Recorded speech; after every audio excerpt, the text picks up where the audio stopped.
The room is dim, the air heavy with silence, and yet the sound of the clock on the mantel seems louder than everything else. Each tick reminds you that in this world, time is not your own. It belongs to the rules, to society, to the countless invisible threads that tie you to expectations you did not choose. Welcome to the Victorian Era, a time when social rules were not just guidelines, but an unshakable part of daily life. To live in this world meant carrying the weight of appearances, reputation, and a constant awareness that one wrong word, one careless action, could change how others saw you forever.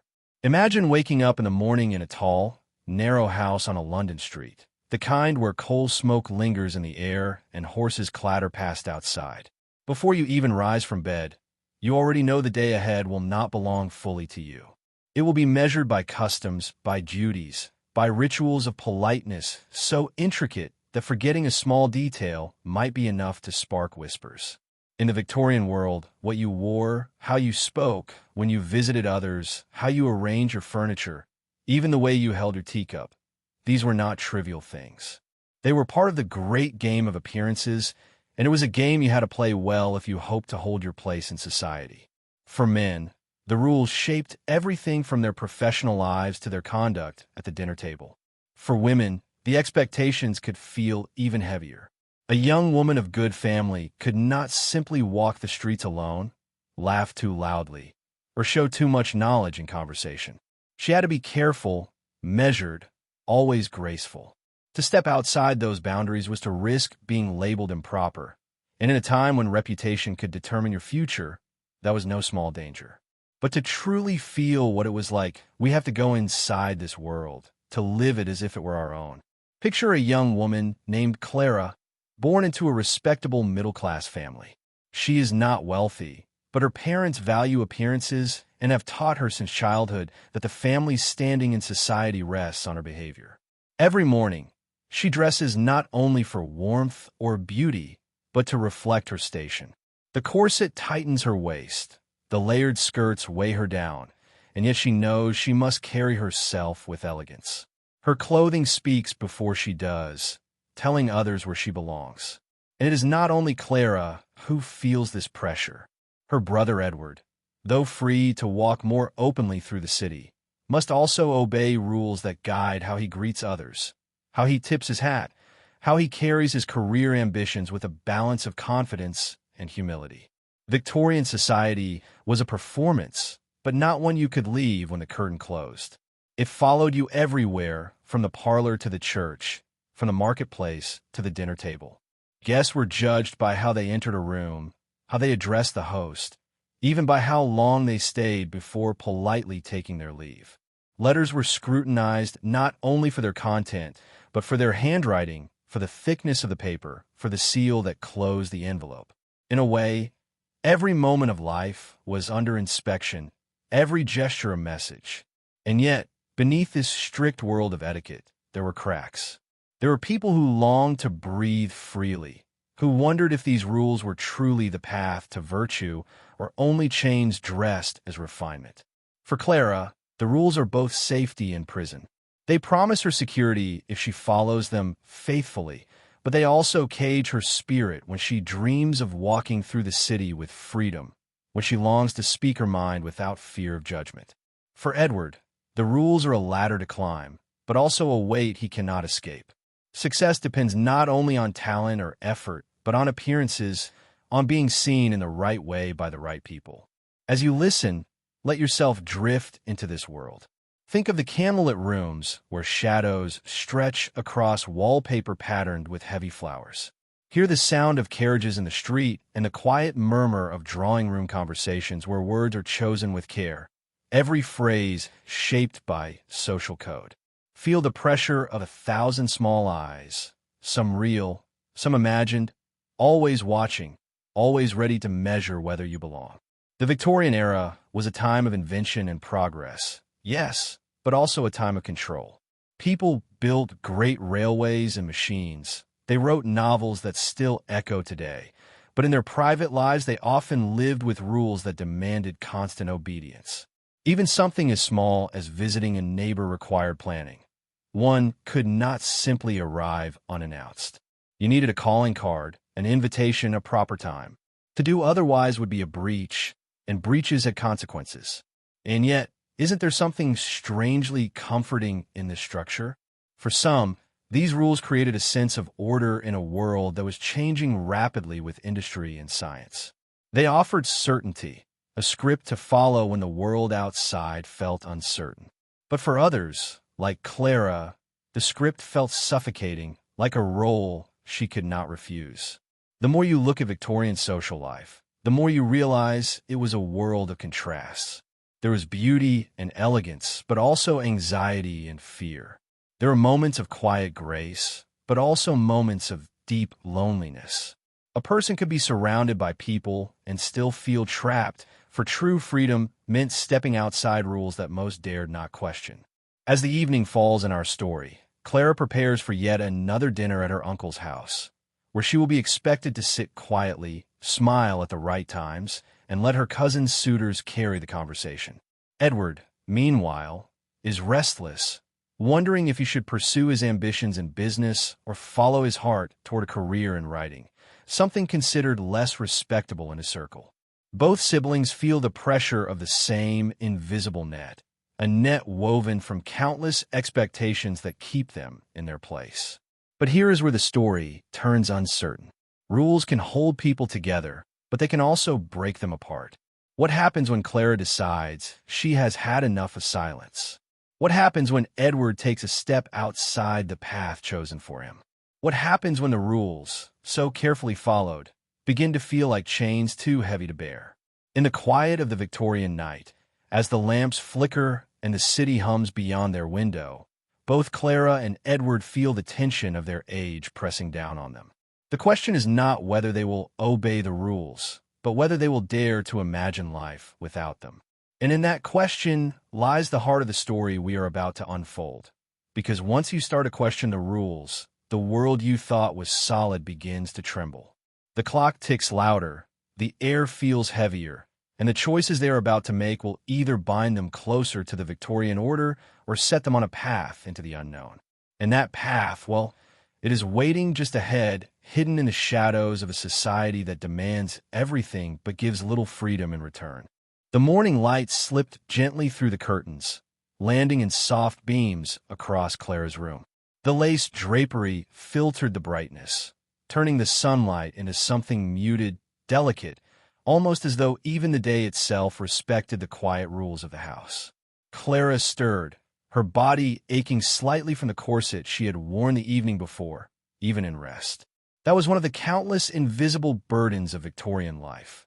Fashion and propriety weighed as heavily as the air itself. She knew before even rising that the hours ahead were mapped out for her.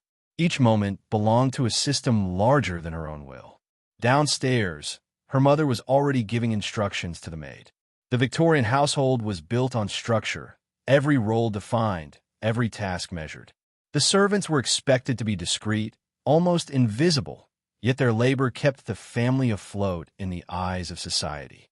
A polished table, a spotless parlor, an orderly tea service, all were signs that the family upheld its place. Clara's mother often said that dust was not simply dust, it was shame. That lesson lingered in Clara's mind as she pulled on her stockings, preparing for another day of appearing proper. In another room, Edward dressed himself with care, though not with the quiet patience of a sister. For him, the morning ritual was both tedious and symbolic. The stiff collar, the brush coat, the hat set at just the right angle. These were not luxuries, but necessities. To arrive at work disheveled was unthinkable. To greet a superior without the correct bow of the head could mark a man as careless or disrespectful. Respectability was currency, and without it, doors closed quickly. Edward often thought about how little room the rules allowed for error. A man could be clever, ambitious, full of ideas, but if his manners were rough, his speech unpolished, his prospects would dim. This, perhaps, was one of the strangest things about Victorian society. Progress was everywhere. New machines, trains, telegraphs carrying messages faster than ever before. And yet, in daily life, people were bound to rules that seemed centuries old. Appearances carried more weight than invention. Reputation was everything. The family name was fragile, and one mistake could travel across parlors, whispered from mouth to mouth, until it seemed to shape reality itself. When Clara came downstairs, she was greeted by the familiar smell of coal smoke from the fireplace. Breakfast was simple but carefully arranged. Bread, porridge, tea poured with precision. Even meals carried rules. One did not speak too loudly. One did not interrupt. One waited for the head of the household to begin. Conversation was not a free exchange, but a performance where each line mattered. Her father spoke of politics in a steady, measured tone. Her mother nodded politely, and Clara listened, speaking only when prompted. It was not her place to voice opinions unless asked. Young women were expected to be pleasant, graceful, attentive, but never bold. Later, when Clara prepared to go out for the afternoon, she slipped a calling card into her small reticule. In Victorian times, visiting was not simply a social activity. It was a ritual. A proper lady did not arrive at another's door without first leaving her card, announcing her intention to call. The design of the card, the neatness of the script, even the timing of the visit, all carried meaning. Clara sometimes wondered if anyone truly cared about these gestures, or if everyone simply feared the consequences of breaking tradition. But still, she followed the rule. To do otherwise would bring unwanted attention. Edward, too, set out for the day, his mind already restless. He had work at the counting house, a place of ledgers, ink, and endless columns of numbers. It was respectable work, steady and safe. But Edward dreamed of more. He loved books, stories, the quiet art words. Yet in Victorian society, such dreams were often dismissed as impractical, even foolish. A man was measured by his income, by his ability to provide, by how well he fit the mold of a proper gentleman. To stray from that path meant risk. And risk, in this world, could mean ruin. As they went about their day, brother and sister felt the same invisible hands shaping their choices. Clara walked carefully, always aware of her posture, her dress, the glances of others. Edward spoke with caution, always measuring how his words might be heard. In public, they played their roles, as everyone did. But inside, both carried quiet questions. Clara wondered what life might be like if she could walk without a chaperone, if she could laugh without checking herself first. Edward wondered what it would feel like to write freely, without worrying how others would judge him. These thoughts were dangerous, though they never spoke them aloud. Society, after all, was built on silence. People did not always agree with the rules, but they upheld them. To question them openly was rare and often punished. Respectability was a fragile mask, but once worn, it could not easily be removed. Those who stepped outside it risked isolation, gossip, even scandal. And scandal in the Victorian age was not a small matter. It could stain a family's name for years, closing doors, ruining chances, leaving lives forever altered. Yet, for all its restrictions, Victorian life also had a rhythm, a comfort in its structure. There was order in knowing what was expected, in following the script. There were clear paths for those who obeyed, rewards for those who played their part well. Families rose in status by adhering to the rules, by marrying wisely, by keeping their homes in perfect order. It was a system that demanded sacrifice but promised stability. Still, as Clara returned home from her visits, and Edward sat at his desk scratching numbers onto the page, both felt a quiet restlessness growing inside. The rules protected them, yes, but they also confined them. And every day, the weight of those expectations grew a little heavier. Evening came again, with the familiar glow of lamps and the sound of carriage wheels outside. Clara sat by the window, gazing at the street below, watching others move within the same tight web of customs. Edward came in later, weary from the day, his mind still buzzing with thoughts he dared not share. In the silence between them, unspoken questions seemed to fill the air. What if they chose differently?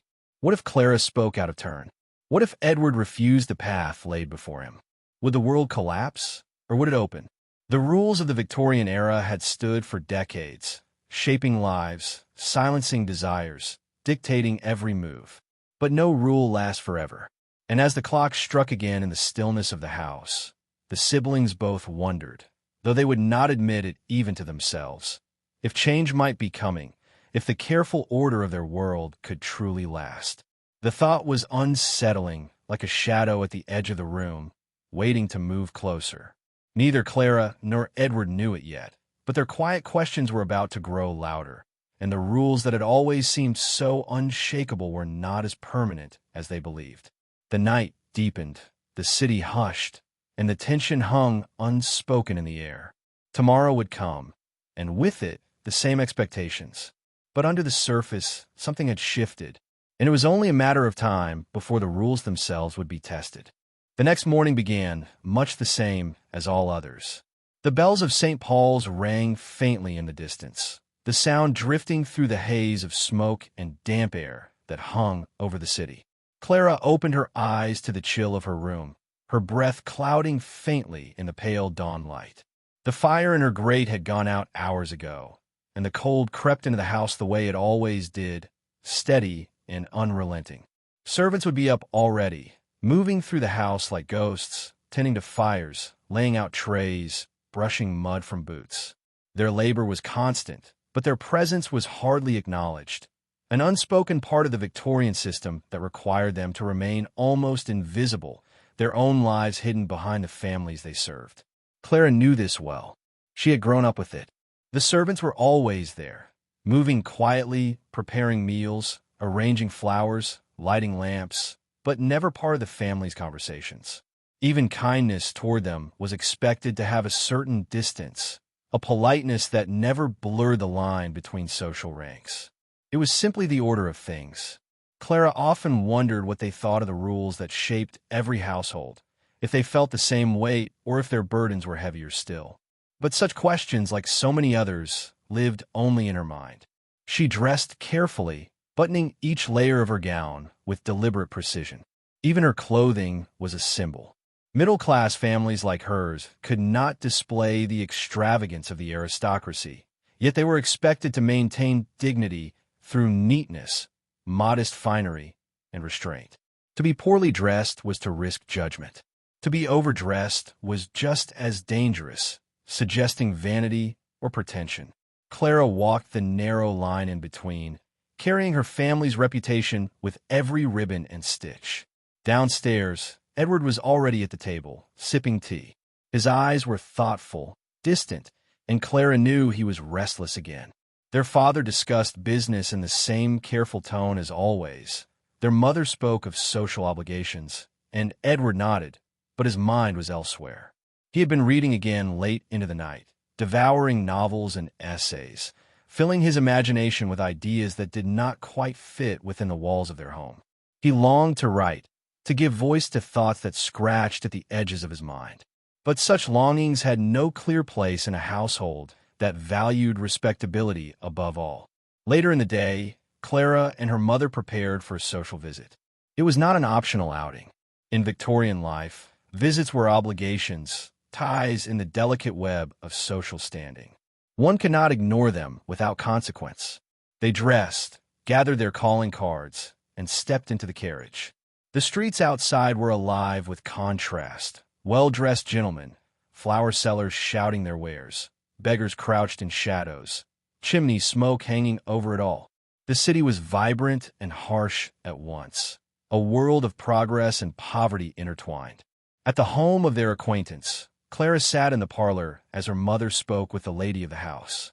Conversation floated around her, a polite stream of topics: the weather, the latest news, the health of distant relatives. But underneath the light words, Clara could feel the tension of constant judgment. Every phrase was weighed, every smile assessed, every silence noticed. These visits were not about friendship, but about maintaining place, showing face, proving that one belonged. Clara spoke only when addressed, offering gentle words, always careful, always polite. Inside, she felt a quiet weariness.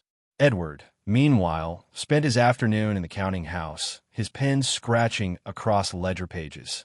Rows of numbers blurred into one another, and though he worked diligently, he felt trapped. Around him, other young men performed the same tasks, their lives tied to balance sheets and figures. They wore respectability like armor, but Edward wondered if any of them felt as restless as he did. The room smelled of ink and dust, the air heavy with silence. He thought of the books he had read, of stories that spoke of adventure, love, rebellion. He thought of words he wished to write, words that might free him. But then he looked at his supervisor passing by, stern and watchful, and he returned to his numbers, burying his thoughts. The evening brought another dinner, another performance. The table gleamed with polished silver, the dishes arranged in perfect order. Clara sat with folded hands, speaking little, smiling at the appropriate times. The conversation was once again led by men, while women listened, nodded, and offered polite laughter. Edward contributed where he could, though his words often felt rehearsed, measured. Both siblings felt the same quiet suffocation, though they bore it differently. Clara endured it with grace, Edward with restlessness. And yet, in those moments there was beauty too. The candlelight flickered warmly, the clink of glasses carried a kind of rhythm. The voices blended into something soft and steady. There was comfort in ritual, even as it confined them. This was the paradox of Victorian life. The very rules that trapped people also gave them a sense of place, of belonging, of order in a world that was rapidly changing outside their doors. When the guests departed and the house grew quiet, Clara lingered by the window again, staring into the street. The lamps glowed dimly, shadows stretched long, and the city seemed to whisper with unseen life. She thought of freedom, of a walk taken alone, of words spoken without fear. Edward joined her after a while, silent at first, then sighing. Neither spoke of what they longed for, but both felt it. The rules of society loomed around them, invisible yet solid as iron. They knew what was expected. They knew how to behave. But deep inside, questions stirred. How long could they follow every expectation without faltering? How long could they live within a script without ever speaking their true lines? The fire burned low, the clock ticked on, and the air in the house grew still. Clara and Edward sat in silence, each lost in thought, each carrying the same unspoken weight. The night pressed close, heavy with quiet, and though tomorrow promised the same routines, something was shifting beneath the surface. The rules had not changed, but their hearts had. And that change, though small, was dangerous. The Victorian world was one of order and control, but even in the most rigid systems, questions could spread like sparks. And in this house, on this quiet night, the first sparks had begun to glow. Where they might lead, whether to rebellion or ruin, was still uncertain. But the certainty that life could not remain exactly as it was grew stronger with every tick of the clock. The next week unfolded in much the same rhythm, and yet every hour seemed to press a little heavier upon Clara. There were visits to be made, letters to be written, sewing circles to attend, and every one of these activities was guided by invisible lines she dared not cross. Even something as small as how she held her embroidery needle, how she bent her head while speaking, or how long she allowed her laughter to last carried weight. For her mother, these details were signs of refinement. For Clara, they felt like chains disguised as lace. Her mother often reminded her of what was at stake. A young woman's reputation, she would say, is as fragile as glass. One slip, Clara, and it shatters. And glass, once broken, can never be mended. Clara would nod dutifully, but the words lingered inside her like a warning bell that never ceased.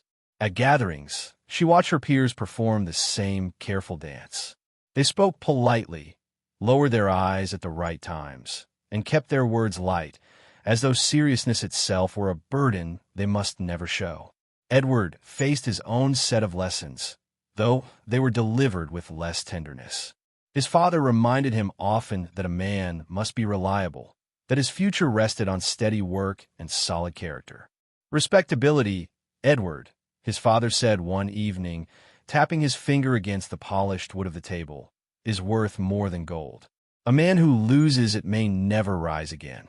Edward said nothing in reply, but his jaw tightened, and his eyes drifted toward the window where the night sky stretched vast and untamed beyond their little house. At the counting house, Edward felt this same burden in every ledger he copied. He worked diligently, his script neat, his columns exact, but inside he was restless. Numbers had no life to them. They bound him in the same way the corset bound his sister. He longed to write, to capture the chaos and beauty of the world in sentences that might live beyond him. But he dared not confess this openly. To his father, writing was a pastime at best, a distraction at worst. To pursue it as a career would mark Edward as irresponsible, a dreamer who could not be trusted. One evening, Clara sat by the fire, her embroidery resting in her lap. She had pricked her finger, and a small spot of blood dotted the white cloth. Her mother frowned slightly at the mistake, then quickly smoothed her expression. Mistakes, even small ones, were things to be hidden. Clara pressed her finger and whispered an apology, though the error was so minor it hardly mattered. But that was the essence of their world. Little things mattered far more than they should. A stain on a dress, a hesitation in speech, a misstep in the social dance could become the subject of gossip by morning. These unspoken rules did not exist only in their household. They stretched across the city like a net, binding families of every rank. In drawing rooms across London, men debated politics while women arranged themselves in graceful silence. In tea shops, eyes lingered on who entered and who they sat with. In churches, pews filled with people watching one another as much as they prayed. Reputation was currency, and everyone guarded theirs with vigilance. Still, there were moments when cracks showed. Once, during a visit to a neighbor, Clara noticed a young woman laugh too freely at a gentleman's remark. The room fell briefly silent, and though the moment passed, Clara felt the weight of those stares. She knew the woman would pay for that small burst of joy in whispers later. And yet, Clara envied her. For one moment, that young woman had seemed free, unbound, alive. Edward, too, noticed such cracks in his own world. Once, as he walked home from work, he saw a group of men gathered around a speaker at a street corner. The man spoke with passion, his voice rising above the city noise, criticizing the rigid ways of society, calling for change. Edward stopped for only a moment, fearful of being seen, but the words struck something inside him. Change, freedom, a different way of living. He walked on quickly, but the thought stayed with him long into the night. Their lives continued in this rhythm, days of quiet obedience, nights of hidden thoughts, until an unexpected invitation arrived. Clara's family was to attend a larger gathering at the home of a distant relative, a dinner where many families of their circle would be present. Such events were both opportunity and risk. They offered the chance to strengthen connections, to be seen in the right company. But they also demanded perfection. One wrong gesture, one awkward silence, could damage more than just an evening. The days before the dinner were filled with preparation. Dresses were aired, gloves inspected, boots polished to a shine. Clara's mother fussed over every detail, reminding her daughter to walk with poise, to keep her voice soft, to let others lead conversation. Edward's father reminded him to show confidence, to speak with moderation, to remember that he represented not only himself but the family name. Both siblings absorbed these instructions, though each carried their own hidden resistance. The evening of the gathering arrived, and the house of their relative glowed with light. Gas lamps shone in the windows, and carriages lined the street. Inside, the air was filled with the scent of polished wood, roasted meats, and perfume. The rooms were crowded with voices, the sound of laughter carefully measured, the rustle of silk and the tap of polished shoes echoing against marble floors. Clara entered with her mother, offering the perfect smile she had practiced since childhood. Edward followed with his father, his heart beating faster than usual. For Clara, the evening was a blur of faces and voices. She curtsied, exchanged pleasantries, and sat where she was told. The men spoke of politics, of trade, of distant wars. The women spoke of fashion, of children, of recent illnesses. Clara nodded and smiled, her thoughts drifting elsewhere. At one point, she caught Edward's eye across the room. His expression was polite, but she saw the flicker of restlessness there too. They were both trapped in the same performance.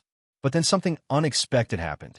A young gentleman, perhaps too bold, asked Clara a question not about fashion or family, but about her thoughts on a book. For a moment, she hesitated. The rule said she should offer a light, safe answer, nothing too serious. But the temptation to speak honestly stirred inside her. She had read the book. She had opinions. Her heart raced as she considered her reply. Across the room, Edward noticed a moment too. He saw his sister's hesitation, the slight widening of her eyes, the pause that seemed to stretch longer than it should. He knew the weight of the choice before her, because he carried the same weight himself. The room around them buzzed with polite chatter, oblivious to the small but dangerous question that hung in the air. Clara opened her mouth, her voice soft but steady, and the path she chose in that moment would ripple further than she could imagine. Clara's lips parted, and for a brief instant the room seemed to still. She answered softly, speaking about the book with a thoughtfulness she had long hidden. Her words were careful, yet there was a spark in them, a trace of her true self slipping into the open. Those nearby leaned in slightly, surprised that she spoke at such length. It was not improper, not exactly, but it was unusual. A young woman of her age was expected to be agreeable, polite, perhaps witty in a gentle way, but not to show real conviction. Clara felt her heart pounding as the gentleman smiled in response, impressed, while others in the circle exchanged brief glances. Her mother's eyes lingered on her, with a warning hidden beneath her polite expression. Clara felt it like a touch on her arm, a reminder that she was walking a fine line. The conversation soon shifted to safer topics, and the moment passed, but something had changed. For the first time, Clara had spoken as she truly wished, even if only for a handful of sentences. It left her both exhilarated and uneasy, as though she had stepped into forbidden territory and found it strangely alive. Edward, across the room, was not free from his own silent struggle. He stood among a group of young men and older gentlemen discussing business and politics. Their voices were smooth, practiced, confident. They spoke of markets and reforms, of leaders and laws, weaving opinions that fit neatly into what was expected of men in such circles. Edward listened, his thoughts restless. He longed to speak of something else entirely, of stories and ideas, of words that could shape the heart instead of figures that measured profit. But to reveal such leanings would mark him as eccentric, perhaps unreliable, a man not serious enough for the world of respectability. So he smiled, nodded, and said little, though inside he felt the same pull his sister had just yielded to, the desire to be honest in a place where honesty was dangerous. The dinner that followed was long and full of ritual. Courses arrived in careful order, servants moving silently, plates exchanged with precision. Silverware gleamed, glasses clinked, and conversation continued like a river following a steady course. Every detail was part of the performance. To hold one's fork incorrectly or speak too loudly could spark quiet judgment. To show too much hunger was frowned upon. One must eat with restraint, as though the meal were less important than the impression left behind. Clara kept her composure, her every gesture measured, her mind still circling around the moment when she had let herself speak. Edward sat rigidly, answering when addressed, his thoughts drifting towards stories unwritten. Later, when the family carriage rattled back through the London streets, neither sibling spoke of what had passed. Their parents sat in silence too, though their mother's glance toward Clara carried more weight than words. The city outside moved in shadows, the lamps flickering through smoke, the air damp with fog. Somewhere in the distance, a train whistle echoed. Change was in the air, not only in industry and invention, but in the quiet hearts of those bound by rules. The days that followed were filled with reminders of what those rules meant. Clara's mother warned her gently not to speak too freely in company. "A lady's grace lies in her reserve," she said. Clara nodded, but the words did not erase the thrill she had felt. Edward's father, too, repeated his lessons, reminding him that the family's standing depended on his diligence. Steadiness, Edward, not fancy ideas. Our name cannot afford carelessness. Edward bowed his head in agreement, but his eyes drifted again toward the books stacked secretly in his room, their pages alive with a different kind of possibility. To understand their struggle, one must see how deep these social rules ran in Victorian life. From the moment a child could walk, they were trained in manners. Boys learned to bow, to speak with measured tone, to offer their seats to others. Girls were taught to curtsy, to smile without showing too much eagerness, to sew, to pour tea gracefully. Etiquette books filled shelves, instructing families on everything from the proper way to greet a visitor to the correct method of serving fish. To fail in these lessons was not merely clumsy. It was seen as a flaw of character. The pressure was constant, pressing on rich and poor alike, though in different ways. For those of the middle class, like Clara and Edward, the rules carried special urgency. They were not aristocrats with ancient titles to protect them, nor laborers with little to lose. Their place in society was always at risk, always vulnerable to gossip, to judgment, to the silent verdicts of their peers. A misstep could push them down, but careful obedience could allow them to climb. Every action was a step on a ladder invisible, yet unyielding. Clara felt this most sharply in the small details. A neighbor's glance, a whispered remark, a polite smile that hid criticism, all carried weight. She began to notice more keenly how often she bit back her own thoughts, how carefully she measured her words. It was as though her true self lived behind a curtain, allowed out only in rare, fleeting moments. Edward noticed it too, not only in himself, but in others.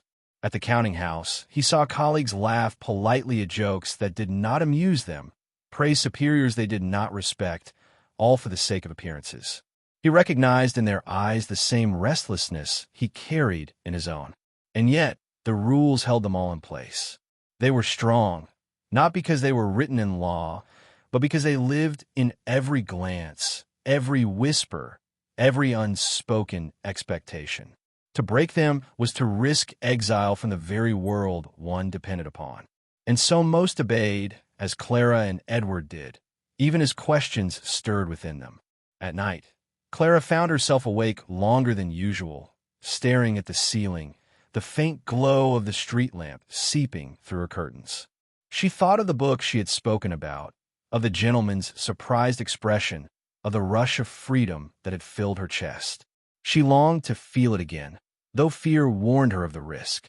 Edward, too, lay awake in his room, pen in hand, scribbling a few lines by candlelight before blowing it out quickly if he heard footsteps.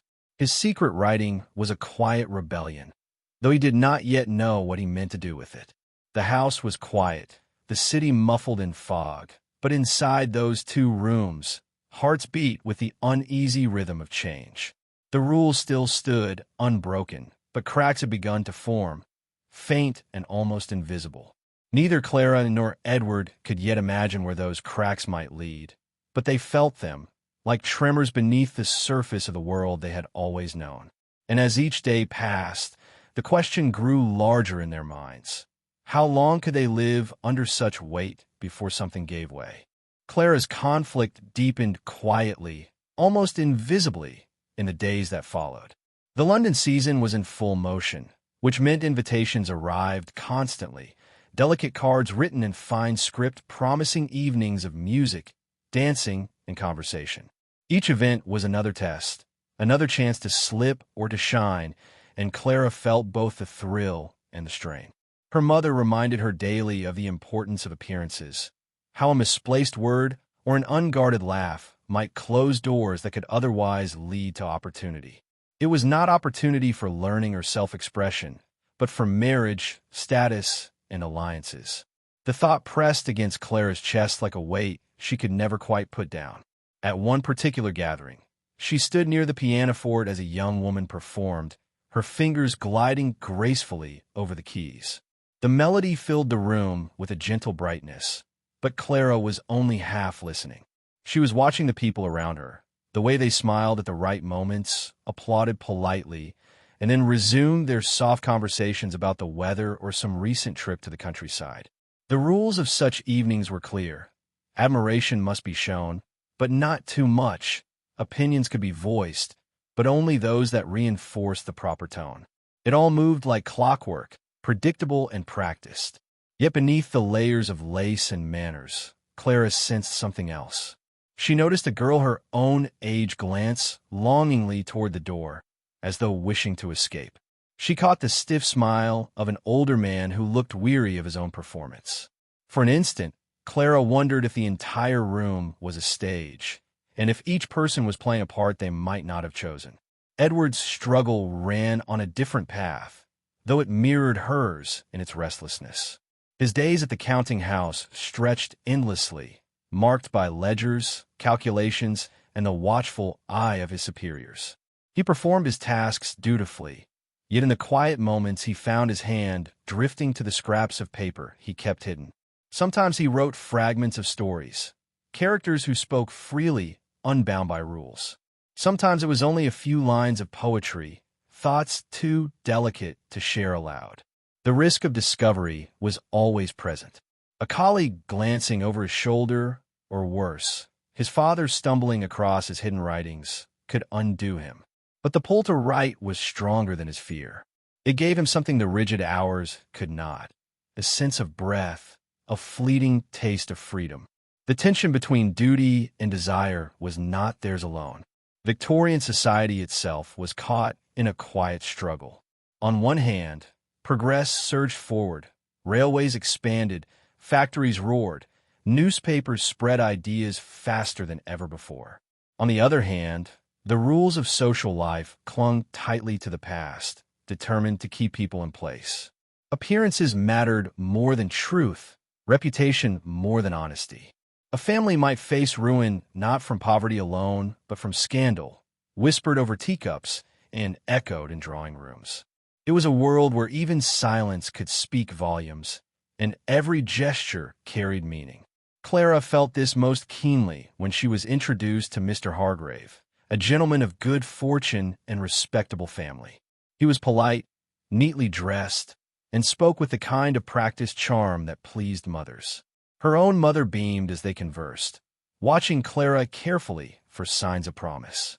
Clara answered as expected, her voice soft, her smile measured. Yet inside she felt none of the spark she longed for. She wondered what it would mean to spend a life bound not only by society's rules, but by a partner chosen more for standing than for soul. Mr. Hargrave asked about her interests, and though she wished to speak of books and thoughts that stirred her heart, she spoke instead of music and embroidery. She knew what was expected, and yet, as she returned home that evening, she could not stop the small ache of disappointment in herself, nor the question that lingered. How long could she continue playing this role without losing something vital? Edward, meanwhile, found a companion in his secret rebellion. One evening, after a long day at work, he lingered by the lamplight in a quiet street. There he met Thomas, an apprentice printer with ink-stained hands and quick eyes. They had spoken before in passing, but on this night, their conversation deepened. Thomas spoke freely, without the polished manners Edward was used to hearing. He talked about pamphlets, about writers who dared to challenge ideas, about the hidden words that circulated beyond the eyes of polite society. Edward listened with a mixture of awe and fear. Here was a man not bound by the same rules, who valued expression over approval. Their talk stirred something restless in him, yet he knew it was dangerous. His father would call such company unsuitable, even reckless.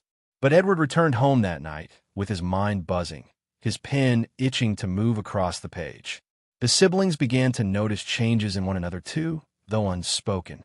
Clara saw her brother's late-night candles burning longer than usual, his gaze distant during family dinners.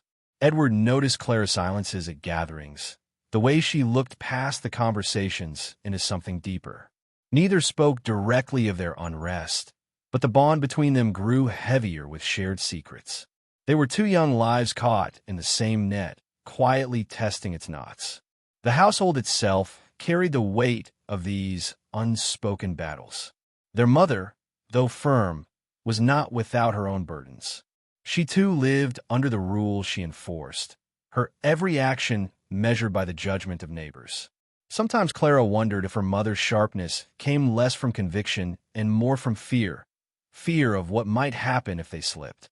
Their father, steady and strict, believed in the world as it was. To him, rules kept order, and order was safety. He had worked too hard to risk instability. Yet even he, at times, seemed weary of the endless performances, though he never admitted it aloud. The city around them only magnified their tensions. London was alive with contrasts. Grand houses standing beside crowded alleys, new inventions shining alongside old traditions.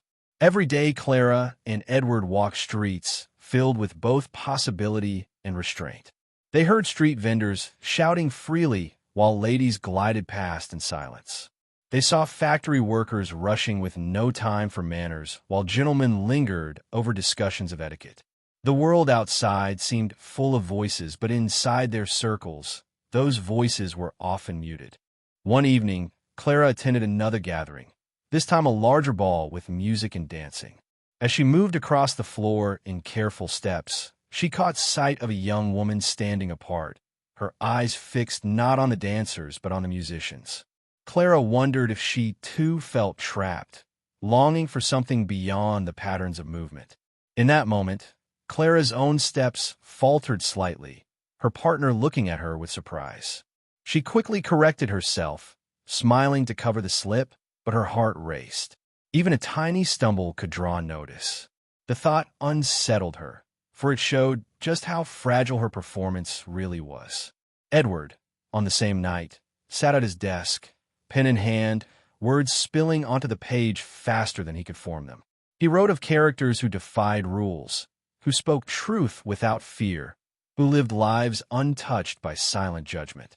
For a while, the sound of the pen was louder than the ticking clock, louder than the expectations pressing on him. But as the candle burned low, he heard his father's footsteps in the hall. He blew out the light quickly, his heart pounding, hiding the pages beneath a drawer. In the darkness, the thrill faded, replaced by dread. If his words were discovered, what would happen? The rules of Victorian life held strong, but for Clara and Edward, the cracks widened. Each day brought them closer to the edge of decisions they were not yet ready to face. And though the world around them continued its steady rhythm of manners and appearances, an undercurrent of unease was growing, silent but insistent, waiting for the moment when silence would no longer be enough.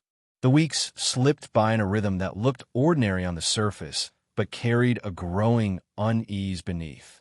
Clara moved through each social gathering with practiced poise, her gowns chosen carefully, her voice gentle, her smile always ready.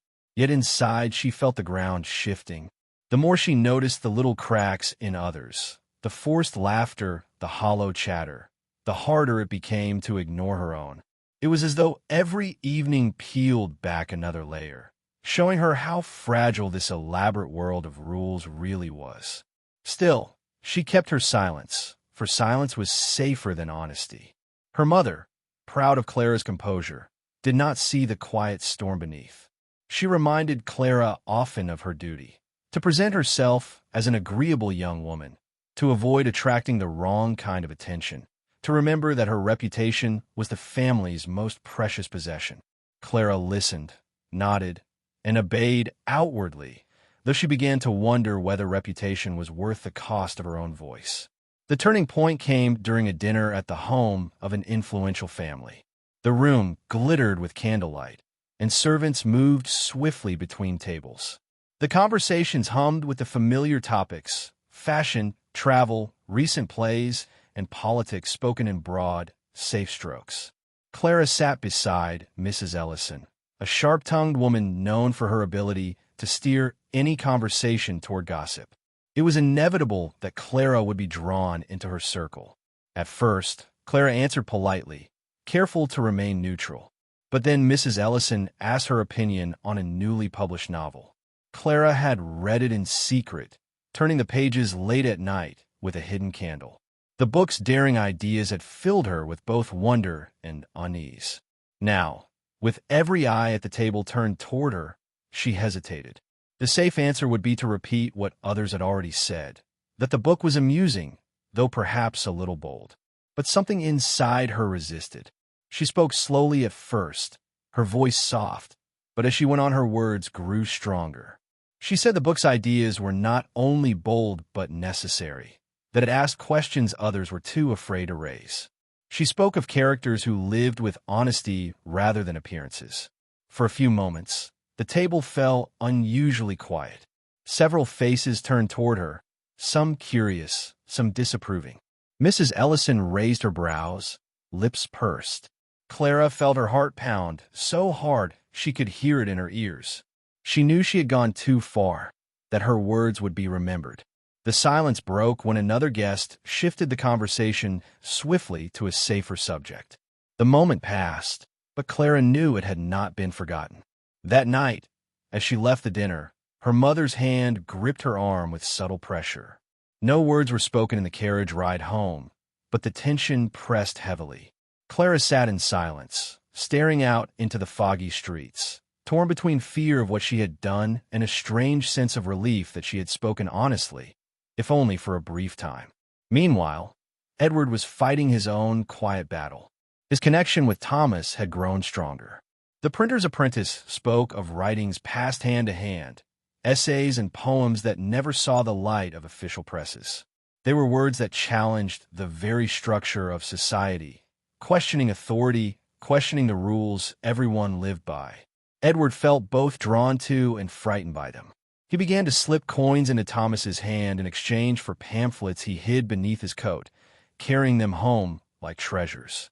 At night, he read them by candlelight, his heart racing at the daring truths they contained. They spoke of freedom, of individuality, of the right to live without constant fear of judgment. They gave words to the feelings he had long buried. Yet he knew the danger was real. If his father discovered these papers, if anyone traced them back to him, his career and his family's standing could be destroyed. And still, he could not stop. One evening, Edward lingered too long at his desk, lost in a page that struck too close to his own heart. The creak of a floorboard outside his door jolted him. He blew out the candle quickly, stuffing the paper into his drawer, his pulse thundering. The door opened, and his father stepped inside, holding a lamp. For a moment, Edward feared discovery, but his father only frowned at the smell of smoke and muttered a reminder about early mornings. The drawer remained unopened, but Edward's nerves trembled long after the door closed. The tension in the household grew in ways none of them spoke about. Clara's mother watched her more closely, steering conversations away from subjects that might tempt her daughter to speak too freely. Edward's father pressed him harder at work, testing his steadiness, urging him to set aside distractions. Both siblings carried their secrets quietly, hiding their struggles behind polite masks. Yet the masks began to slip in subtle ways. Clara's laughter sounded forced when she attended another tea party. Edward's silence at the counting house grew heavier, his answers more clipped. Neither wanted to break the rules outright, yet both felt the strain of living inside them. It was like holding their breath for too long, waiting for a chance to exhale. The city outside reflected their unease. London was changing rapidly. Newspapers carrying radical ideas circulated more widely. Debates whispered in cafes grew bolder, and the divide between classes became harder to ignore. Clara noticed it when she looked out of carriage windows, watching crowds of workers spill into the streets at dusk, their faces weary but unguarded. Edward noticed it when Thomas spoke of strikes and voices demanding to be heard. The world was shifting, and though the rules of their circle remained rigid, cracks were spreading wider than they realized. One night, Clara found herself alone in the drawing room, staring at her reflection in the mirror. She studied the face that looked back at her, calm, composed, every curl of her hair in its place. And yet, behind her own eyes, she saw the unrest she could not show. She thought of the dinner table, the silence that followed her words, and she wondered whether the cost of speaking honestly would always be so high. In his room upstairs, Edward unfolded another pamphlet, reading by the dim glow of his lamp. His lips moved silently over the words that echoed his own hidden thoughts. He set the paper down and stared into the darkness, torn between fear of being discovered and fear of never daring to be himself. Both brother and sister lay awake that night, their rooms silent, but their minds alive with questions they could not answer. How long could they live with rules that pressed so heavily upon them? And what would happen if, one day, they chose not to obey?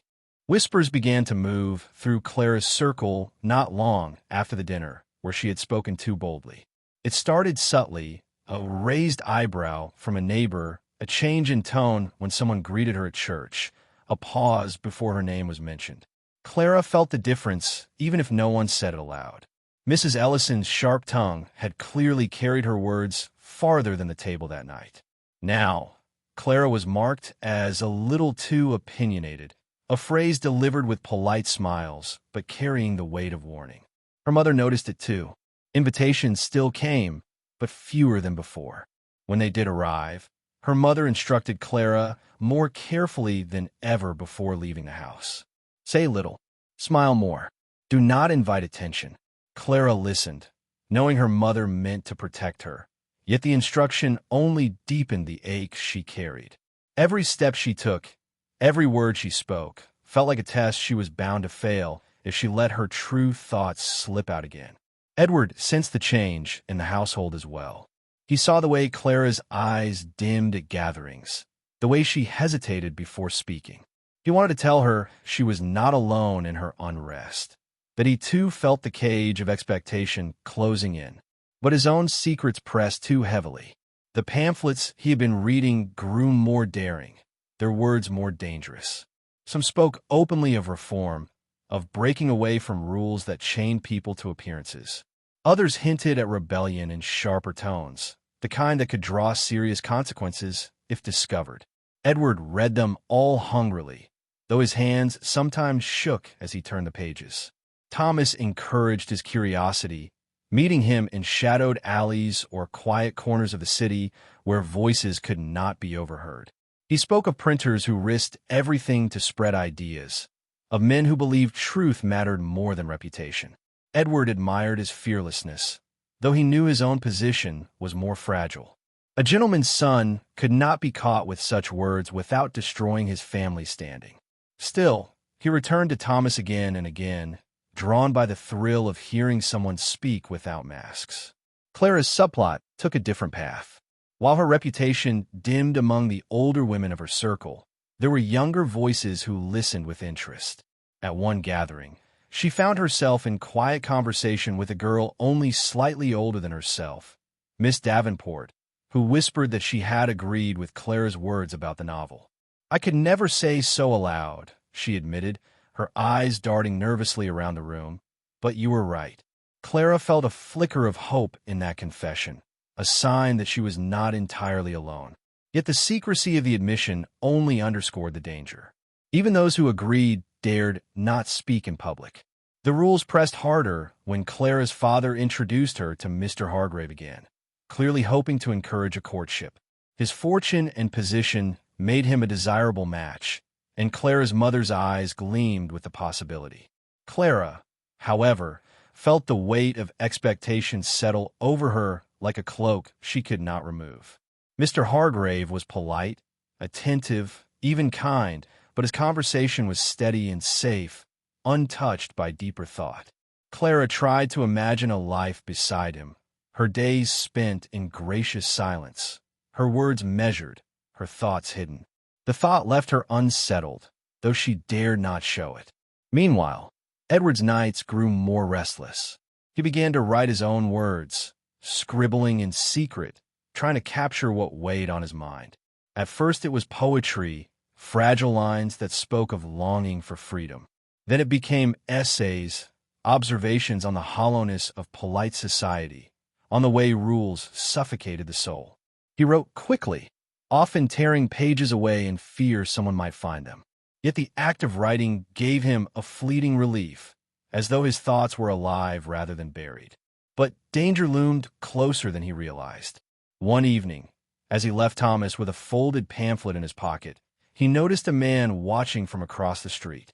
The figure did not approach, but his presence lingered, his eyes following Edward until he turned the corner. Edward walked quickly, his palms sweating, the paper inside his coat feeling heavier than ever before. He reached home safely, but the image of that watchful figure haunted him. Were others beginning to notice? The conflict deepened in the family, too. Their parents grew more insistent on maintaining appearances, sensing perhaps that the fragile balance was slipping. Their father scolded Edward for seeming distracted at work, warning him that he could not afford to disappoint. Their mother reminded Clara that her every move was being observed, that one false step could ruin her prospects. The siblings bore the lectures quietly, but inside both felt the widening gap between the lives they were expected to live and the selves they longed to be. Clara's private struggle took another turn when she stumbled upon her brother's hidden notebook. She had entered his room to borrow a book and found the drawer slightly ajar. Curiosity overcame her caution, and she pulled the notebook out. Inside were pages of his writing, lines of poetry, fragments of essays, thoughts so bold they startled her. She recognized instantly the danger of what she held, but she also felt a surge of kinship. Here was her brother, wrestling with the same restlessness she carried. When Edward found her holding it, his face drained of color, but before he could speak, Clara whispered, "I understand." For a moment, they shared a look that carried all the weight of their unspoken struggles. Neither said more, but the bond between them deepened that night.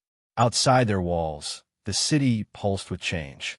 Workers marched in the streets, demanding better conditions. Newspapers carried stories of reformers challenging old structures. In quiet corners, ideas spread that questioned everything Victorian society held sacred. Clara and Edward, bound by the rules of their own world, felt these distant tremors reaching them. They were small compared to the great tides of history, yet their lives were already caught in the same current. The tension built steadily, like a storm gathering in silence. Clara felt the whispers around her grow louder, the pressure to bend more suffocating. Edward felt the danger of his secret life tightening, the risk of discovery sharper with every page he wrote, every pamphlet he carried. Their parents, unaware of the full truth, clung more fiercely to the rules that defined their world. The siblings stood on the edge of choices they could not yet make, their lives suspended between obedience and freedom. And though the days outwardly followed the same patterns of meals, conversations, and obligations, both Clara and Edward sensed that something was coming, a moment when the masks could no longer hold, when the rules they lived under would no longer be enough to contain what lay beneath. The further one went into the heart of Victorian life, the more obvious it became that beneath the polished exteriors of manners and elegance, people were wrestling with tensions they dared not admit openly. The drawing rooms, with their glimmering chandeliers and polished silver, often hid the fact that behind every courteous smile was a silent calculation of what was proper and what might cause shame. To live in this world was to constantly measure your words, your posture, even the angle of your gaze. It wasn't just about survival. It was about preserving dignity in a society where a single misstep could erase years of careful effort to climb the social ladder. For someone like Margaret, who had grown up in a modest household before marrying into a family of higher standing, the weight of these unspoken rules pressed down like heavy velvet curtains. Every day, she reminded herself to walk slowly through the market, to nod politely but never too warmly to a man who was not her husband, and to keep her gloves spotless even when her hands ached with cold. These gestures might seem small, yet in the Victorian world, small things held enormous meaning. One cracked teacup at an afternoon gathering, one slightly wrinkled dress hem could make guests whisper about whether her household was really as refined as it appeared. For her husband, Edward, the conflict was different but equally demanding. In public, he needed to project authority and steadiness, as though he carried the wisdom of generations in his shoulders. Yet in private, Edward felt the strain of an unrelenting economy, where fortunes rose and fell overnight. The industrial age was reshaping England, bringing both opportunity and fear. Edward often looked at his children sleeping and wondered whether the rules of old society would protect them or trap them when the world outside was changing so quickly. The factories belching smoke into the skies of London were not polite, nor were the workers who demanded fair wages. But in their grand home, such topics were whispered only after doors were tightly shut, for to discuss them too freely risked being seen as unrefined or rebellious. The greatest tension, however, fell upon those who were neither born into wealth nor fully part of the working class. They lived in the delicate in-between, where one wrong friendship or careless remark could pull them down into disrepute. Servants lived under constant watch as well. Though technically invisible to their employer's guests, every move was measured. A maid who served soup too quickly or too slowly might face dismissal, not because of the act itself, but because it reflected poorly on the household's reputation. Behind closed kitchen doors, the servants spoke in hushed voices about the contradictions of the rules. They noticed how gentlemen who preached virtue sometimes stumbled home late at night after questionable outings. They saw how ladies who condemned gossip were the very ones who spread it with sharpened smiles. Children, too, were bound in these expectations. They were dressed in stiff collars and starched dresses, trained to sit in silence during long dinners when their feet barely touched the floor. They were not free to run through the house or play noisily in the garden without being reminded of the eyes always watching. A misbehaving child was not just a family issue. It was seen as proof that the parents were careless, or worse, incapable of maintaining the dignity expected of their class. Even bedtime was steeped in ritual, prayers recited in perfect sequence, hair combed neatly, hands folded. It was less about comfort and more about discipline, as if every moment of childhood was preparation for the endless performance of adulthood.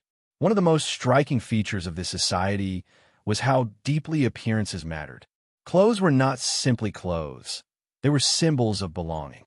A lady might spend hours ensuring that every ribbon on her bonnet was placed just so, aware that her neighbors would notice if it was even slightly crooked. A gentleman's polished shoes and pressed waistcoat spoke louder than his words about his place in the world. Yet this obsession with appearances created its own kind of trap. People often live beyond their means to maintain the illusion of prosperity, borrowing money discreetly or quietly selling off heirlooms while still hosting grand dinners to keep up the facade. But what lay beneath all of this restraint was a quiet but growing restlessness. Margaret could feel it in the late-night conversations Edward never fully finished. The children sensed it in the hushed tones their mother used when she spoke of invitations they had not received. Even the servants felt it, exchanging worried looks when rumors spread about households that had suddenly fallen into disgrace. The rules kept everyone in line, but they also bred secrets. The more people hid behind them, the more those hidden truths threatened to erupt. It was in this climate of constant tension that new conflicts began to stir. A letter, left unopened on the drawing room table, carried words that might expose a family's fragile stability. A dinner guest, smiling politely, might have heard something in town that could change how others looked at Edward's business. Margaret, caught between her desire to keep her household perfect and her longing for simple honesty, felt torn in ways she could never admit aloud. Even a glance exchanged across a crowded ballroom could be the spark that ignited scandal, for in this world, silence was never truly safe.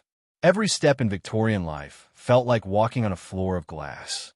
One could move with grace and beauty, dazzling everyone with elegance, but one crack, just one, and everything might shatter.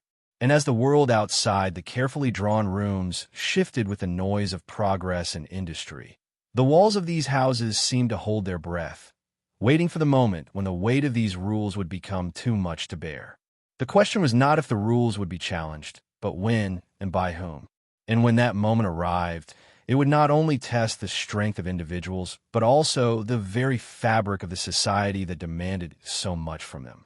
The days moved forward with the rhythm of bells and clocks, yet under that strict routine, unease seemed to grow heavier. In the marketplace, whispers spread of families once considered untouchable now forced to sell properties or send their sons abroad to escape debts. Every whispered downfall served as both warning and entertainment, a reminder that no one was completely secure. The weight of Victorian social rules pressed down most cruelly during such moments, for it was not just about survival. It was about saving face, keeping appearances pristine even as foundations crumbled. Margaret found herself increasingly aware of these stories. At tea, she would overhear ladies lowering their voices as they spoke of ruined fortunes or a daughter who had been caught walking unchaperoned. Each tale seemed small, but she knew how quickly it could unravel an entire household. She often thought of her own daughters, still young and innocent, and wondered how long she could shield them from the sharp edge of judgment that lurked in every corner of society.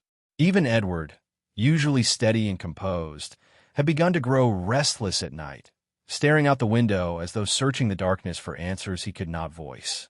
What troubled Edward most was the change in business circles.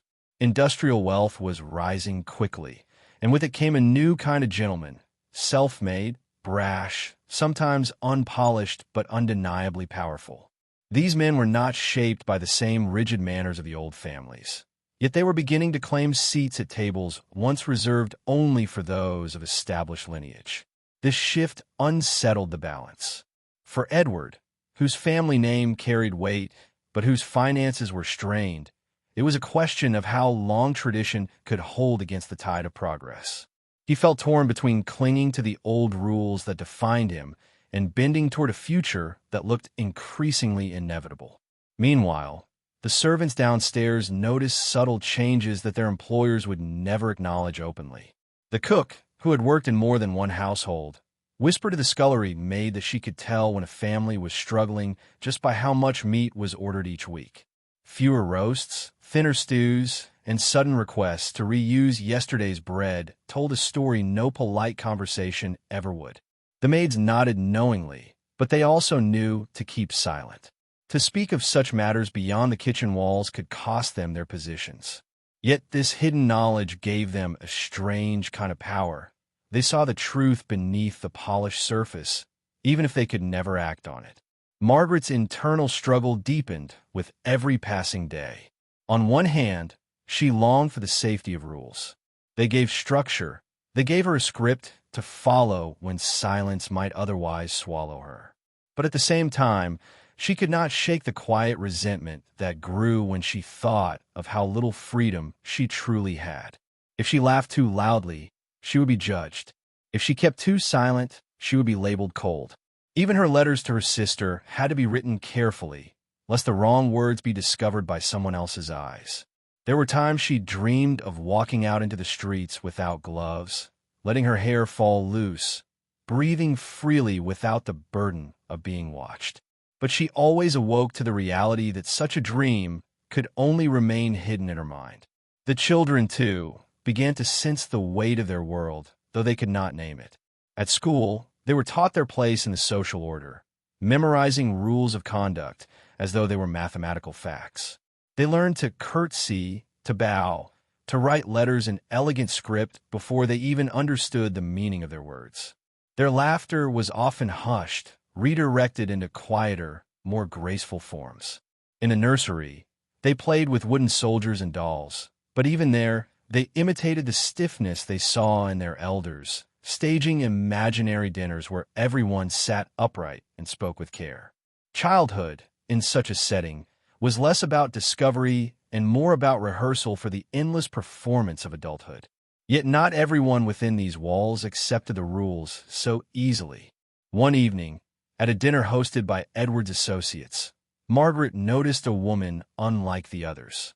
She was dressed properly, yes, but there was something unrestrained in her eyes, a spark of defiance that unsettled the careful rhythm of the table.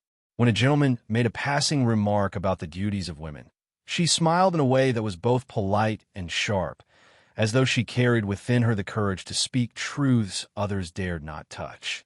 Margaret could not help but watch her, wondering what it would feel like to live with such boldness. That single encounter planted a seed in her mind. Was it possible to follow the rules outwardly while quietly resisting them within? Edward, on the other hand, faced his own test. A new investor approached him, a man of industry whose wealth came from coal and iron rather than inherited estates. He offered Edward an opportunity that could restore their family's financial footing. But the cost was clear.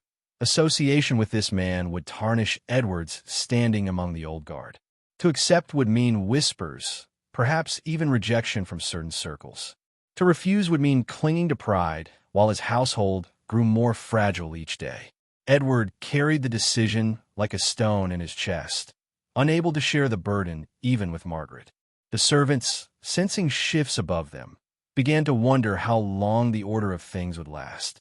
The butler, older and wise, reminded them that rules always seemed unshakable until the moment they collapsed. He recalled households he had served in years before, families who had once seemed invincible but vanished from the city's memory after a single scandal or financial ruin.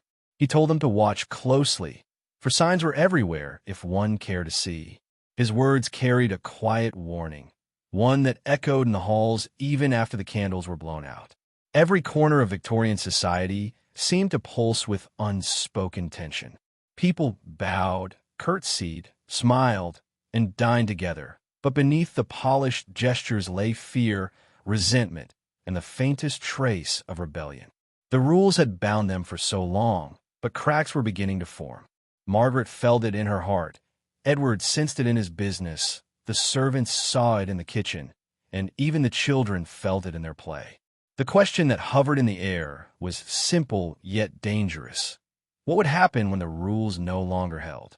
And though no one dared to voice it aloud, they all knew change was coming, quietly, invisibly, and with a force that could not be contained. The house grew quieter in those weeks, though the silence was never comforting. It was the silence of things unspoken, of choices hanging in the air like dust motes that refused to settle. Margaret noticed how Edward lingered longer in his study, his candle burning late into the night, the smell of wax drifting into the hall. He said little at breakfast, sipping his tea with a distracted air, but she could see in his tightened jaw that the matter of the new investor weighed heavily on him. He had not told her his decision, and that secrecy made her restless. In Victorian society, a husband's choices shaped not only his reputation but the entire family standing, and Margaret feared that a single step in the wrong direction could undo everything they had worked to build. At the same time, Margaret herself felt the stirrings of rebellion inside her. The woman she had met at dinner, the one with the spark in her eyes, haunted her thoughts. Margaret replayed that smile, that confident way of speaking, and wondered what it would be like to walk through the world without such careful restraint. But she knew the cost. She had heard of women who pushed too far against the rules, and their names were whispered like cautionary tales, their invitations revoked, their children marked by the disgrace of their mothers. Yet a part of Margaret wondered whether silence was a worse punishment than scandal. The thought frightened her, but also thrilled her in a way she could not admit aloud. The children, too, seemed to sense that something was shifting. Their governess grew stricter, correcting them sharply for even the smallest missteps, as though she felt the weight of the household's growing tension and tried to control it by tightening her grip. The children whispered to each other when they thought no one was listening, wondering why their father was so grave, why their mother seemed distracted, why even the servants spoke in hushed tones. For them, the rules had always been unyielding, but now those rules felt sharper, heavier, as if every small mistake might suddenly matter more than before. Downstairs, the servants traded glances when letters arrived more frequently than usual, and when Edward called the butler into his study late at night, they listened for any sign of raised voices. The cook noticed that Margaret no longer ate as much at dinner, her mind elsewhere, and the scullery maid reported that the mistress had been pacing in the drawing room after the rest of the house was asleep. None of them dared to say it aloud, but they all knew something was coming. The air in the house was too tight, the silence too brittle. The wider world outside reflected that same growing unease. Newspapers carried stories of strikes and protests, workers gathering in the streets to demand better conditions. Though such things were considered improper to discuss at polite gatherings, the news seeped into conversations nonetheless, whispered behind teacups, or slipped into cautious remarks over dinner. Edward could not ignore it. His business depended on industry, and industry depended on people, and people were no longer content to stay silent. The social rules that had governed drawing rooms and ballrooms seemed suddenly fragile against the roar of factories and the shouts of workers in the streets. It all came to a point one evening when the family hosted a dinner of their own. The chandeliers glowed, the silver gleamed, and every surface of the house was polished to perfection. Guests arrived in their finest clothes, their laughter carrying through the hall as they exchanged greetings and compliments. Yet beneath the glittering surface, tension hung heavy. Edward introduced the new investor, the man whose wealth came from coal and iron. And though the gentleman carried himself with confidence, his presence sent ripples of unease through the room. Some guests smiled too politely. Others exchanged glances that said more than words. It was clear to Margaret that the old families did not approve, and yet she could also see the subtle shift of others leaning closer to hear what he had to say, curious about the future he represented. Margaret played her part flawlessly, smiling, pouring tea, engaging in the proper conversations. But her eyes kept drifting across the table to Edward, watching how his face betrayed just enough strain to show the weight he carried. She could feel the air tightening around her, as though every guest, every servant, every flicker of candlelight was waiting for something to break. The breaking point nearly came when one guest, emboldened by too much wine, remarked loudly on the changing times. He spoke of workers gaining influence, of fortunes shifting from old landowners to new industrialists, and then, with a pointed glance, asked Edward whether he thought tradition could survive such changes. The room froze, forks paused mid-air, eyes turning to Edward. This was no ordinary question. It was a challenge, one that demanded a response. Margaret felt her heart hammer in her chest. Whatever Edward said next could shape not only his own reputation, but the future of their household. For a moment, Edward hesitated, his gaze flickering toward the investor, then toward the older families whose approval he had always sought. Margaret watched him with bated breath, her hands tightening in her lap, the room holding still as though the very air was waiting. And then, with a measured tone, Edward began to answer. But before he could finish, a sound cut through the room, a sharp crack from outside, like a shout or a strike of wood against stone. Conversation broke, guests stiffened, and the butler slipped quietly to the door to investigate. The pause it created left Edward's words hanging incomplete, unresolved, yet heavy enough to stir unease in everyone present. The moment passed quickly. The butler returned, reporting some disturbance in the street, but the damage was done. The spell of politeness had been broken, and the guests, though they resumed their conversations, did so with a tension that lingered in the air. Margaret felt it keenly, like a string pulled taut, and she knew in her bones that the balance they had clung to for so long was about to tip. As the evening wore on, the laughter grew more brittle, the smiles more forced. Margaret caught herself glancing toward the window, half expecting to see the world outside pressing in. Edward, though calm on the surface, gripped his glass just a little too tightly. The children, sent to bed early, lay awake upstairs, listening to the muffled voices below. And in the servants' quarters, whispers began anew. What had they heard in the street? Why did the master falter in his answer? What would come of it all? By the time the last guest left and the candles burned low, the house seemed to breathe out a long sigh, as though it too had been holding its breath. But Margaret knew this was not the end. It was the beginning of something larger, something inevitable. The rules that had governed every corner of their lives were beginning to strain, and soon they would break. The question was not only what choice Edward would make, but what price the family would pay when those choices collided with the unforgiving demands of Victorian society. The moment of reckoning was drawing near, and though no one yet spoke it aloud, they all felt it. The climax was coming. The night after the dinner, The house did not return to its usual calm. Even as the last embers in the hearth died down and the lamps were extinguished, a strange energy lingered in the air. Margaret lay awake, her mind replaying the moment when Edward had been asked that dangerous question at the table, the silence that had followed, and the sound from the street that had interrupted him. She turned from side to side, staring at the dark canopy above her bed, wondering whether it had been a coincidence or some sort of omen. Every instinct told her that the quiet life they had carefully maintained was about to unravel. Edward, too, lay awake beside her, his face turned toward the window where the moonlight spilled across the floorboards. He had always believed that if he lived by the rules, if he honored tradition, spoke properly, kept his family's name spotless, then stability would follow. Yet now he saw how fragile that belief truly was. His business was at a crossroads, and so was his family. He could cling to the old ways, risking ruin, or reach toward the future and risk scandal.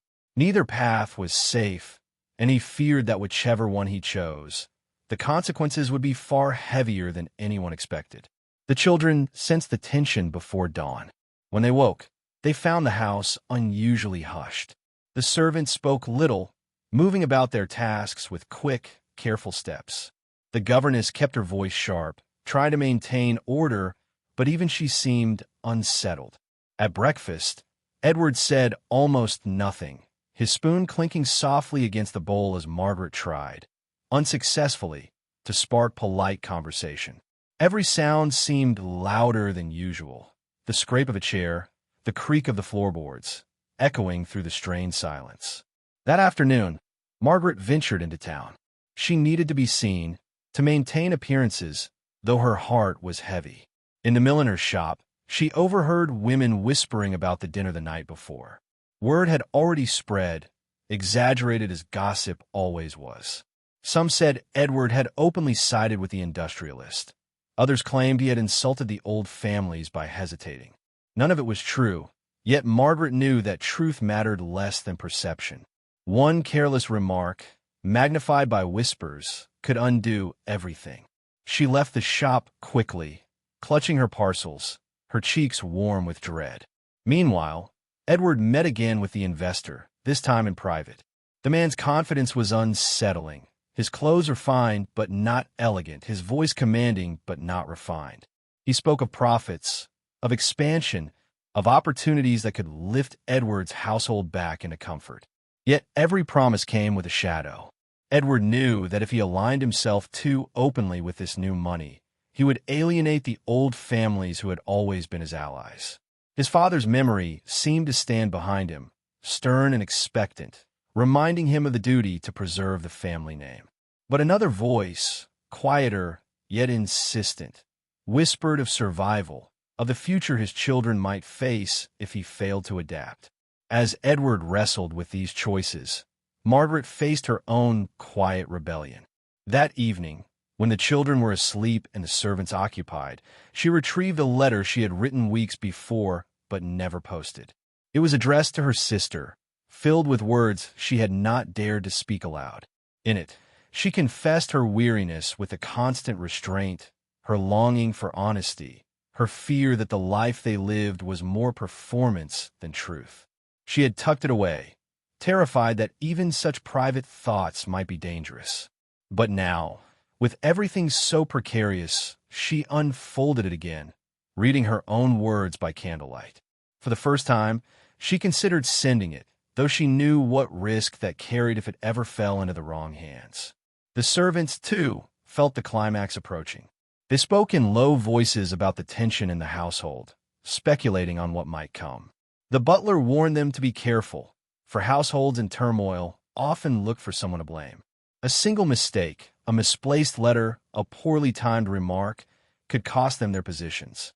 Yet they could not help but watch and wonder, for they had seen enough in their lives to know that when a family stood at such a crossroads, the fall could be sudden and brutal.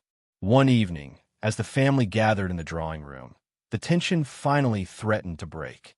Edward sat by the fire, his expression grave, while Margaret embroidered in silence. The children played quietly at a small table, their laughter muted, as though even they felt the weight in the room. Suddenly, a knock sounded at the door, loud, urgent, out of place in the carefully ordered quiet of the evening. The butler answered, returning moments later with a folded note. Edward opened it, his face tightening as he read. Margaret asked softly what it said, but he did not answer right away. Instead, he folded the paper slowly, staring into the fire as though weighing whether to speak at all. Finally, in a low voice, he said that the old families were calling a gathering, one where decisions would be made about who was to be trusted, who was to be included, and who would be left behind. It was, in truth, a trial in all but name, a chance for society to decide whether Edward's association with the industrialist would be tolerated or condemned. The room seemed to grow colder as his words sank in. Margaret set down her embroidery, her hands trembling slightly. The children looked up, sensing something was wrong, though they could not understand. The servants, overhearing just enough from the hall, exchanged uneasy glances. Everyone in the house knew what was at stake. The days leading up to that gathering were filled with dread. Margaret struggled to keep her composure in public, to smile and nod as though nothing was amiss. Edward grew more withdrawn, retreating into his study for hours at a time. Even the children became restless, their governess unable to keep them fully in line. The house itself seemed tense, the walls holding secrets, the very air waiting for something to give way. And yet, beneath the fear, there was also a strange sense of anticipation. Margaret felt it in her chest each night as she lay awake. Edward felt it in the choices he weighed, and the servants felt it in the whispers they shared after dark. Everyone knew that the rules that had bound them for so long were about to be tested in the most public, unforgiving way possible. When the evening of the gathering finally arrived, the household prepared with meticulous care. Clothes were laid out, shoes polished until they shone, every detail perfected. Yet no amount of preparation could disguise the unease in their hearts. Margaret stood before the mirror, adjusting her gown with trembling fingers, wondering whether this would be the night everything changed. Edward, dressed in his finest suit, met her gaze briefly before looking away, as though afraid of what he might see reflected there. The carriage waited outside, its lanterns glowing in the foggy night. As they stepped into it, the sound of the horses' hooves echoed like a drumbeat, carrying them closer to whatever fate awaited. The children watched from the window upstairs, their faces pale, while the servants stood silently in the hall, each of them knowing that the outcome of this night would ripple through every corner of the household. The carriage wheels clattered against the cobblestones, the fog swallowing their outlines as they moved toward the gathering. Margaret reached for Edward's hand, finding it cold, his grip tight. Neither spoke. Words in that moment felt useless. Everything they had worked to preserve, now balanced on the edge of a decision that would not be theirs alone to make. And as the carriage drew closer, the suspense thickened. The gas lamps ahead glimmered faintly through the fog, marking the entrance to the place where reputations would be saved or destroyed.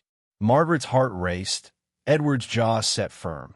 In the silence between them, one truth hung heavy. Once they crossed that threshold, there would be no turning back.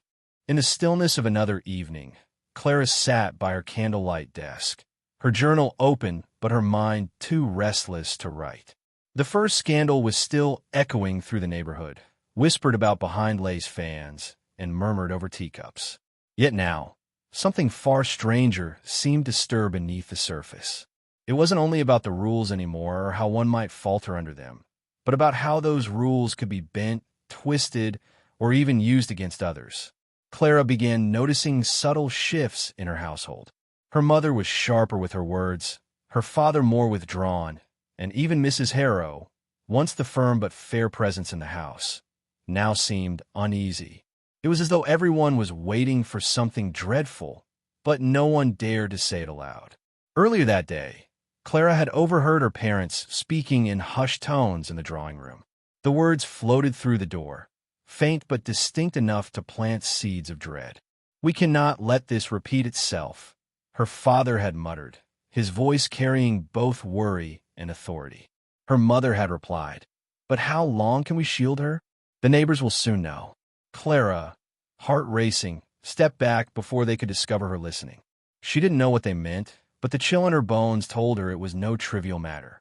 She wondered if it had to do with her cousin's misstep, or if something even darker had unfolded under the weight of Victorian expectations. The city itself seemed to hold its breath. In the shops and the cobbled streets, Clara saw women whispering, men casting knowing glances, and carriages passing with unusual haste.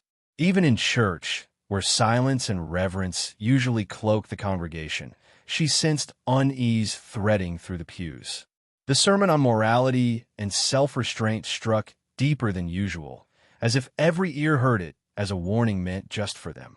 Victorian society lived and breathed on appearances, and yet here was the shadow of truth pressing in from the edges, threatening to tear that fragile veil. One evening, as Clara walked with her friend Margaret, she confessed her unease. Margaret, usually carefree in her laughter, was unusually solemn. "You're right to sense it," she whispered, glancing around to make sure no one else heard. "Things are changing. The rules we live under, they're not only confining, Clara, they're dangerous. And when people bend them, others get hurt." Clara frowned, her mind whirring with questions, but Margaret shook her head. "I cannot say more. Not yet. But trust me, you will see soon enough." Her words lingered like a storm cloud, filling Clara's thoughts as the gas lamps flickered against the night. It wasn't long before the second twist revealed itself, not gently, but with a force that shook the family to its core. A letter arrived in the Morning Post, delivered by the gloved hand of a servant. The wax seal was unfamiliar, the handwriting sharp and deliberate. Clara's mother read it first, and Clara saw the blood drain from her face. Her father demanded to see it, his hands tightening as he scanned the lines. Without a word, he left the room, the letter still trembling in his grasp. Clara, standing silently in the doorway, caught only a glimpse of the words, accusations, veiled threats, and a promise that secrets long buried would not stay hidden. From that moment, the house changed. Meals were silent, footsteps heavier, and conversations cut short when Clara entered the room.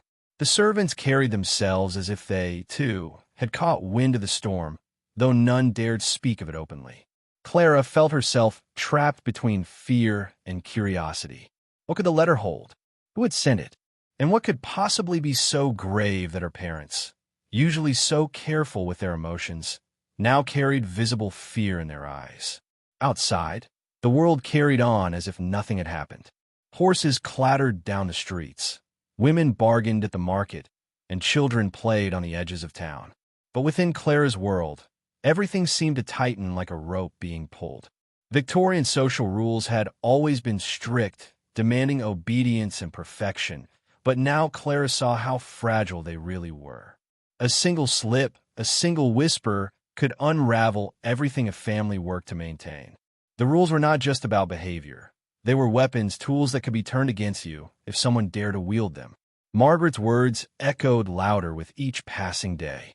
Clara began watching closely, noticing details she might have missed before. A hurried glance between her parents when the doorbell rang. The way her mother's hands shook as she poured tea for visiting neighbors. The lingering eyes of Mrs. Harrow, who seemed to know more than she let on.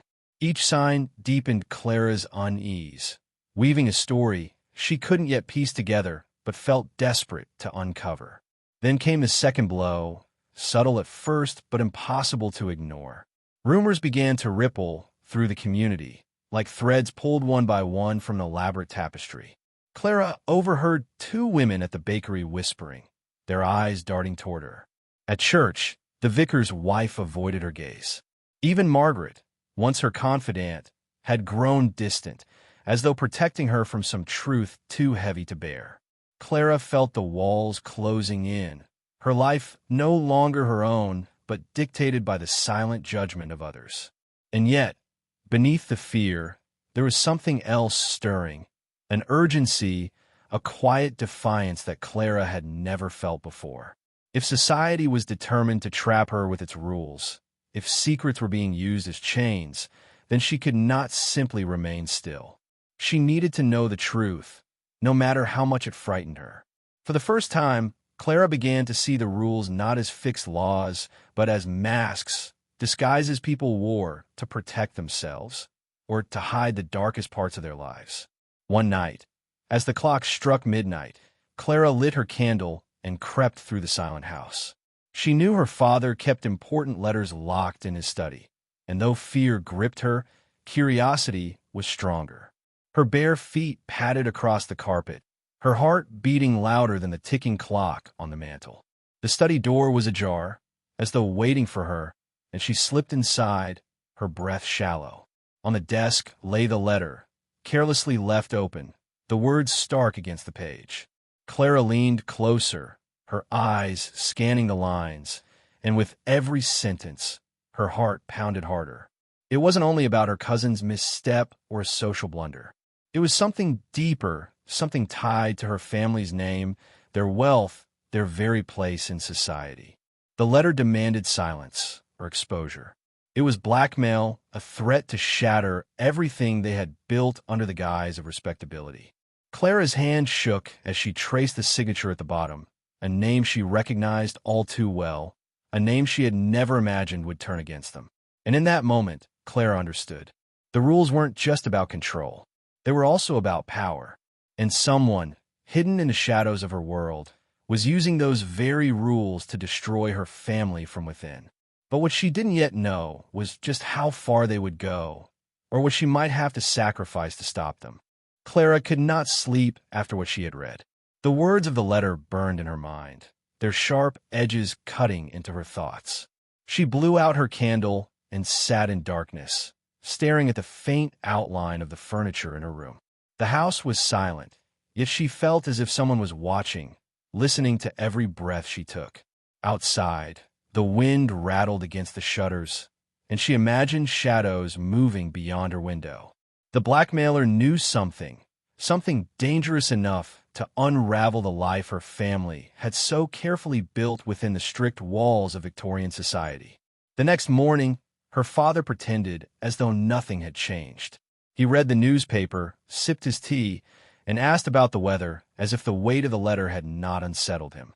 But Clara saw through his calmness. His hand trembled when he turned the page, and his eyes lingered too long on nothing at all. Her mother, meanwhile, had grown quieter than ever. She kept glancing toward the front door as if expecting another unwelcome delivery.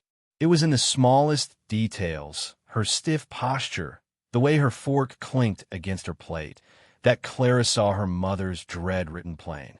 At church that Sunday, the air was heavy. The vicar preached about honesty and purity, his voice stern, his eyes scanning the pews as though searching for guilt. Clara kept her gaze low, but she could feel people looking at her family. Whispers trailed behind them as they left, a rustle of sound like leaves shifting in the wind. The blackmailer's hand was invisible, but Clara could already sense it reaching through the community, planting doubt where once there was respect. Margaret approached Clara afterward, her face pale. She took Clara's hand gently. "Be careful," she whispered. "This isn't just gossip. Whoever is behind this knows how to use the rules to crush people. They will not stop until they've taken everything." Clara wanted to ask what she knew, to demand the truth, but Margaret's eyes flickered with fear. She shook her head and slipped away before Clara could say more. That silence was worse than any words. As the days passed, Clara watched as her family began to fracture under the weight of fear. Her father grew more irritable, snapping at the servants and locking himself in his study. Her mother retreated into herself, avoiding company and pacing the halls late into the night. Even Mrs. Harrow seemed unsettled, her watchful eyes following Clara more closely than before. The house, once orderly and predictable, now felt like a cage filled with secrets. The blackmailer was clever. More letters followed, each sharper, each more demanding. They were not only threats, but reminders of how powerless one could be when trapped in the iron grip of social rules. The accusations hinted at financial misdeeds, at betrayals long hidden, at shameful truths no one dared speak aloud. Clara realized with a chill that her family's survival depended not on their innocence, but on appearances. If society believed the whispers, truth would no longer matter. Clara began to notice how quickly gossip spread. A glance at the market, a word left hanging at a gathering, could travel through the entire neighborhood within hours.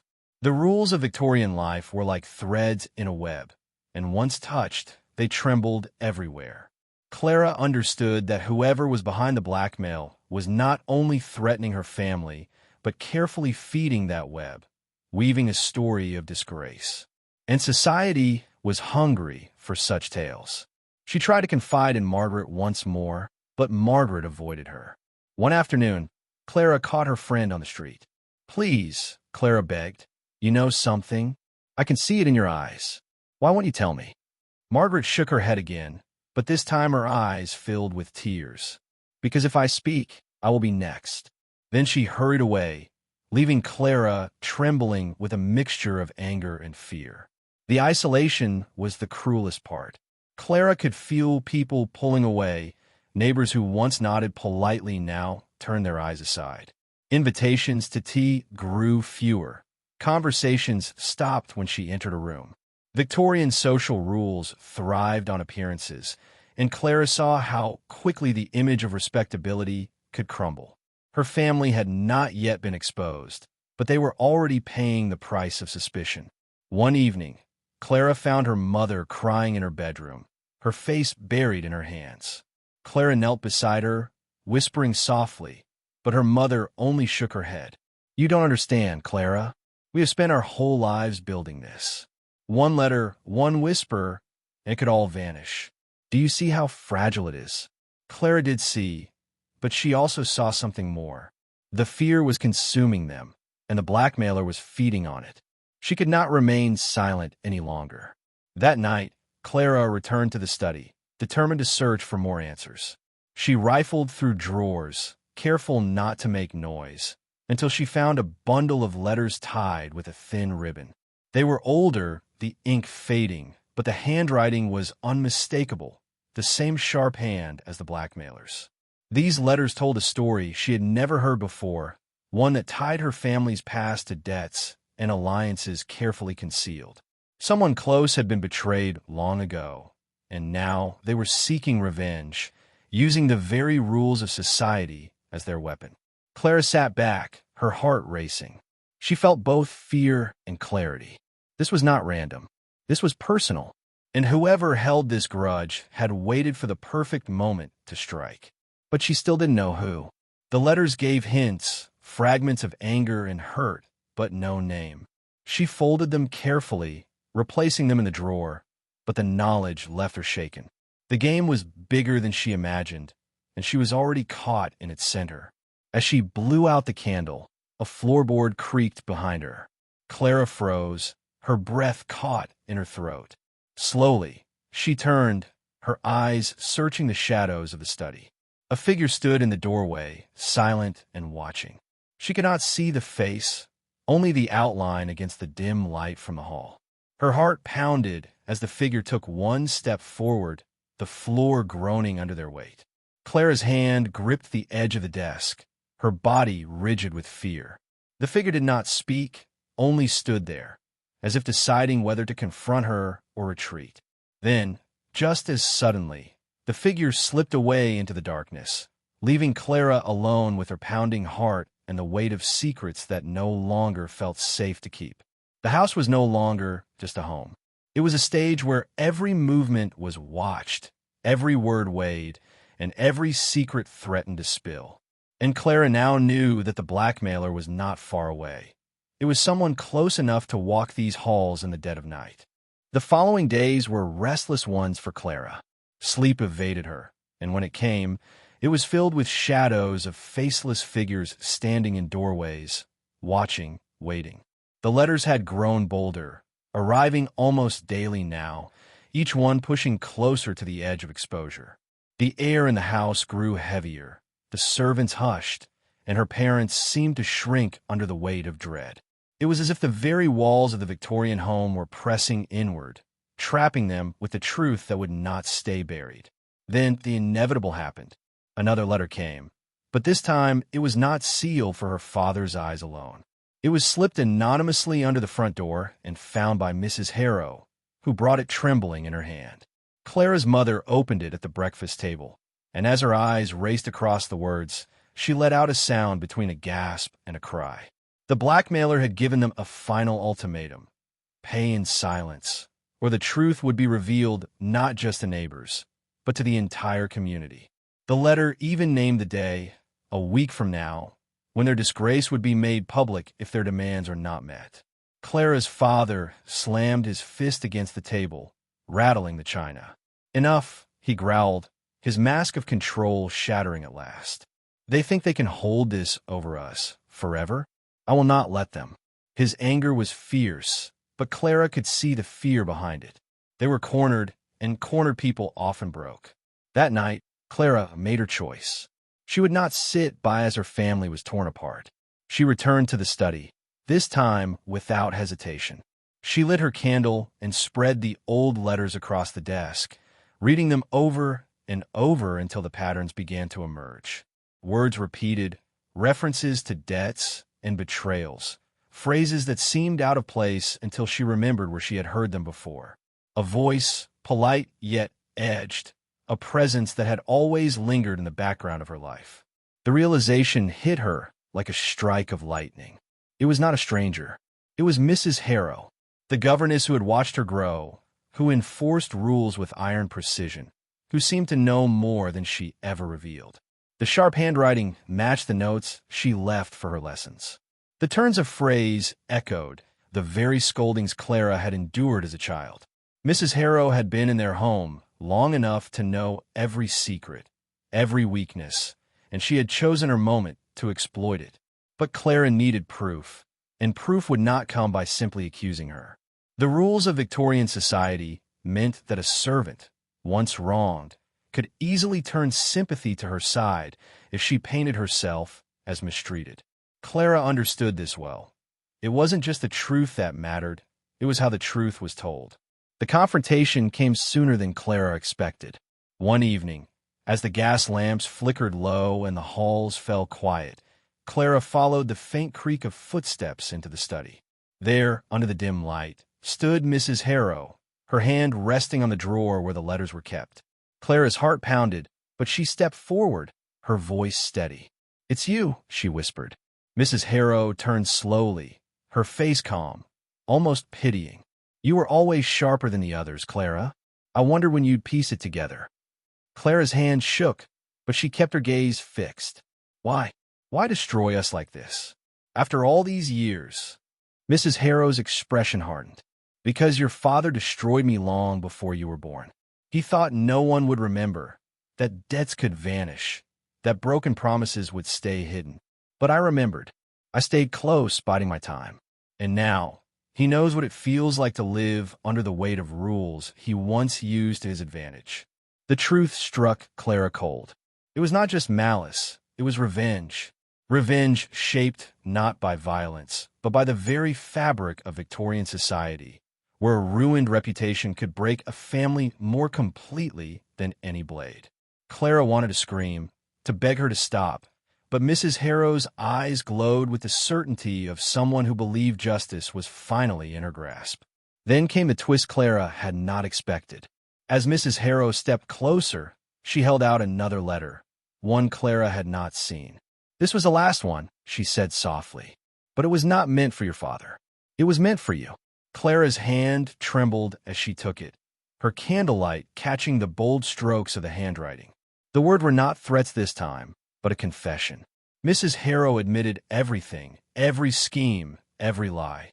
She had planned to vanish after the final revelation, leaving the family in shambles, but she could not bring herself to strike Clara directly. The letter was both her weapon and her surrender. Clara lifted her eyes, stunned. "Why give this to me?" For the first time, Mrs. Harrow's face softened. "Because you're not like him. You see the cracks in these rules. You feel the weight of them. Perhaps you will not repeat his mistakes. Perhaps you will break free of this prison we all built around ourselves." Clara's breath caught as she realized the power now lay in her hands. The letter was proof. With it, she could expose Mrs. Harrow and end the torment. But she also saw something else, how the rules themselves had allowed this to happen, how secrecy and appearances had festered into poison. Exposing Mrs. Harrow would save her family, but it would not end the greater truth that Victorian society itself thrived on fear and silence. The decision tore at her, but dawn was breaking. She knew her family could not survive another day of threats. With a heavy heart, she carried the letter to her father. The confrontation that followed was fierce, filled with rage and disbelief, but the evidence was undeniable. Mrs. Harrow was dismissed that very morning, her figure disappearing down the cobbled street, her back straight, her pride intact even as she walked into exile. The scandal never reached the public. The letters stopped. Her family slowly regained its fragile standing, though the silence that lingered in the house afterward was different. It was no longer fear, but the emptiness left behind by betrayal. Clara felt older, as though the weeks had carved years into her heart. And yet, just as peace seemed to return, a final shock arrived. Clara, tidying her mother's sewing basket one quiet afternoon, found a slip of parchment folded neatly between spools of thread. It was a fragment of a letter, in the same sharp handwriting, but unfinished. Her mother's name was written in the greeting. Clara froze, her pulse quickening. Had Mrs. Harrow left one final secret behind? Or had there been another hand in this game all along? The ink was faint, the message incomplete, but it hinted at truths not yet told. Truths that might change everything Clara thought she knew about her family. The rules of Victorian society had been restored, at least on the surface, but beneath it all, Clara sensed the shadows still stirring. The story was not truly over. The slip of parchment Clara had found lingered in her mind for days. At first, she had hidden it, folding it back into her dress pocket, as though pretending it did not exist would somehow make the unease vanish. But the half-written words would not leave her thoughts. She wondered whether it was a remnant left carelessly by Mrs. Harrow, or whether it hinted at something more, perhaps another secret yet to be revealed. The handwriting was unmistakable, but the unfinished tone felt strange, almost rushed, as though the writer had been interrupted. At last, Clara brought it to her father.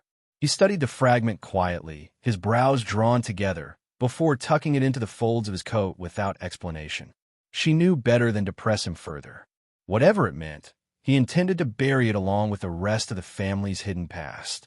For Clara, though, the parchment became a reminder that in Victorian society, secrets rarely stayed buried forever. They lingered like faint perfumes in the air, impossible to ignore completely. Life in the house slowly began to settle again. The morning routine returned. Tea at the table, the rustle of newspapers, the soft clink of silverware. The neighbors, sensing that scandal had not erupted after all, resumed their polite nods and invitations. Rumors, once sharp and threatening, faded into idle chatter.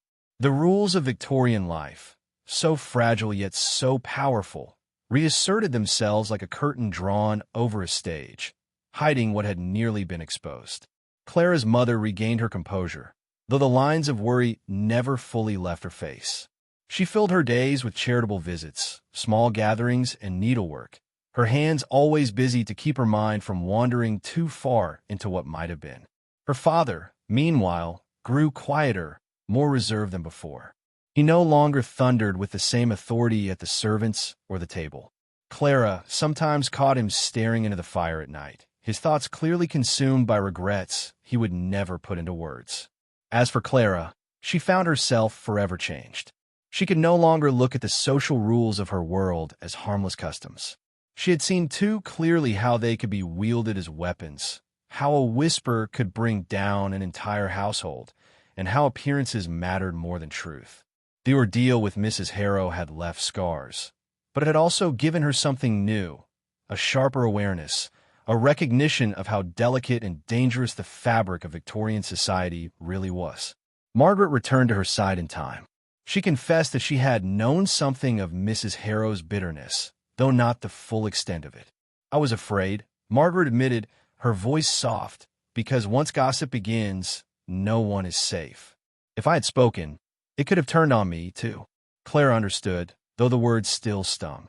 Their friendship grew slowly back to strength, built now not only on shared laughter, but on a mutual understanding of just how fragile their world was.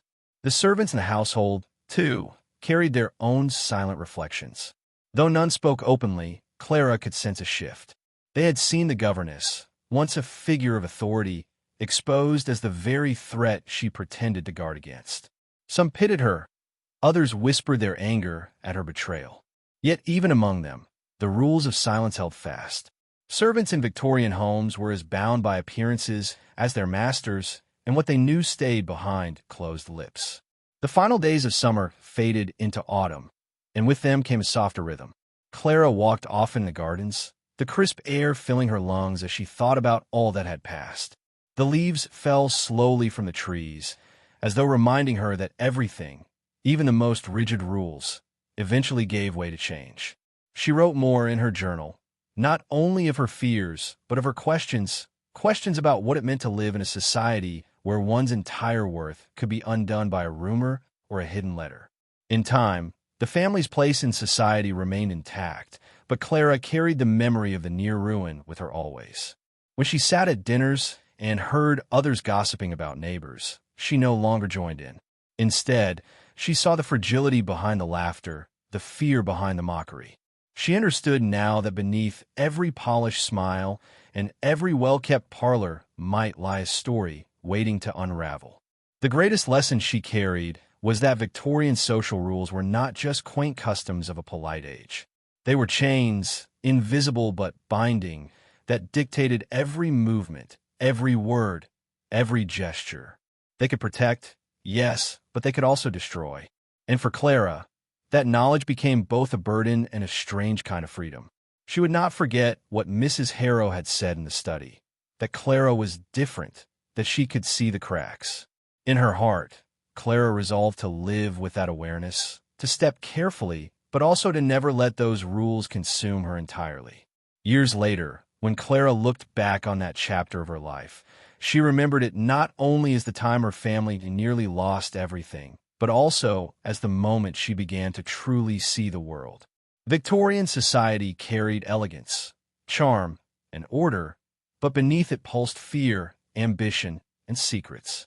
Living with those social rules was like walking across glass, beautiful to behold, but sharp and dangerous if you ever slipped. The fragment of parchment remained with her, tucked away in the pages of her journal. Though she never discovered the full story behind it, she sometimes unfolded it and traced the ink with her fingers. It was a reminder that no matter how much she thought she understood, there would always be mysteries hidden in the shadows of her world. And perhaps that was the truest reflection of all. In the Victorian age, life was lived behind curtains, behind carefully constructed appearances. The stories people told and the lives they displayed were often only half the truth. Beneath the surface lingered secrets, waiting for the smallest crack in the rules to slip through. Clara's story ended quietly, without scandal, without disgrace.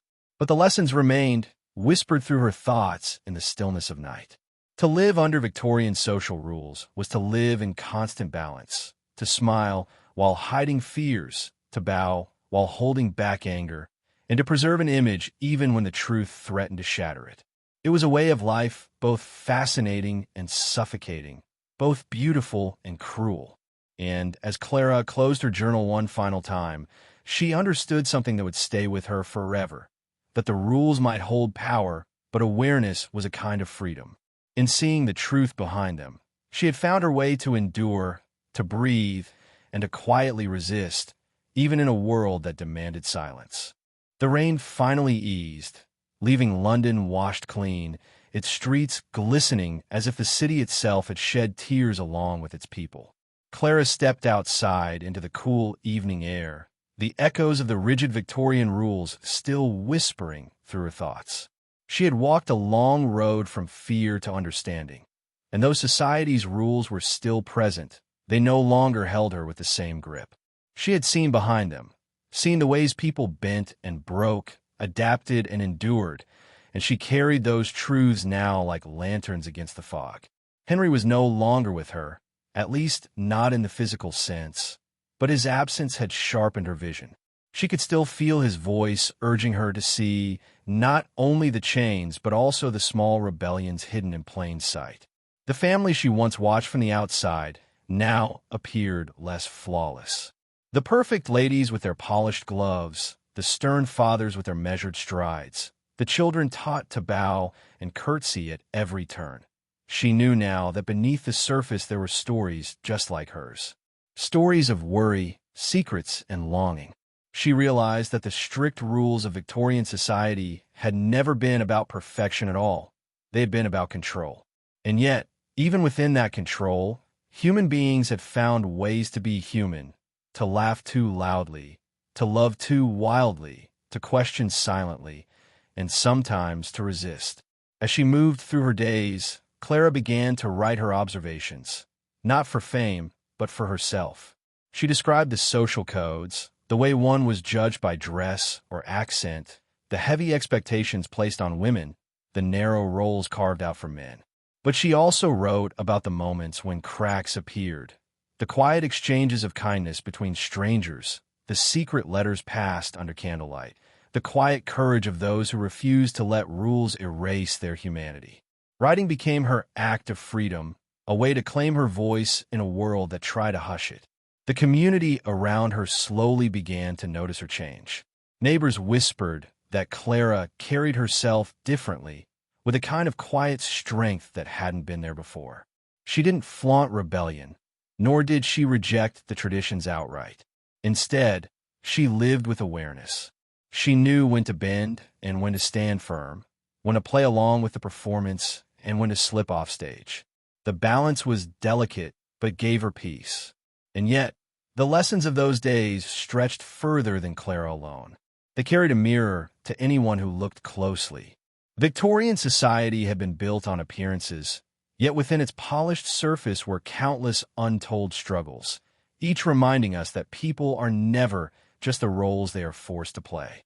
We often look back on that era as rigid and cold, but beneath the corsets and strict manners were hearts beating with the same questions we carry today. How do we belong without losing ourselves? How do we honor tradition without becoming trapped in it? How do we find freedom when rules surround us on all sides? As Clara's story settled into its resolution, these questions lingered in the air like faint music that never quite fades. The strict world she endured may be gone, but echoes of it remain in every time and place where people measure themselves against impossible standards. Perhaps that is the quiet gift of remembering her journey. It reminds us to notice the rules we still live under, the masks we still wear, and the freedom we quietly long for. The Victorian world with its endless rituals has long since passed, yet its shadow lingers in subtle ways. In the way we strive to present ourselves, in the judgments whispered by society, in the invisible lines that mark what is considered proper or improper. Clara's walk through that world invites us to see not only history, but ourselves. For even when times change, the heart of the struggle often remains the same. In the end, Clara did not overthrow the rules of her society. She did something more lasting. She learned to live with them, to find spaces where she could breathe, to quietly nurture a freedom that no one could take. That was her victory, and it is one we can carry forward as well. History may seem distant, but its lessons remain close, whispering to us that rules may shape a world, but it is human hearts that define it. And so, as the final light of day softened across the horizon, Clara's story came to rest, not as a tale of rebellion or defeat, but as a reminder that even in the strictest of times, people found ways to endure, to question, and to hope. That is what it was truly like to live with Victorian social rules, not just to follow them, but to live as a human being within them, quietly shaping a world that always longed to change.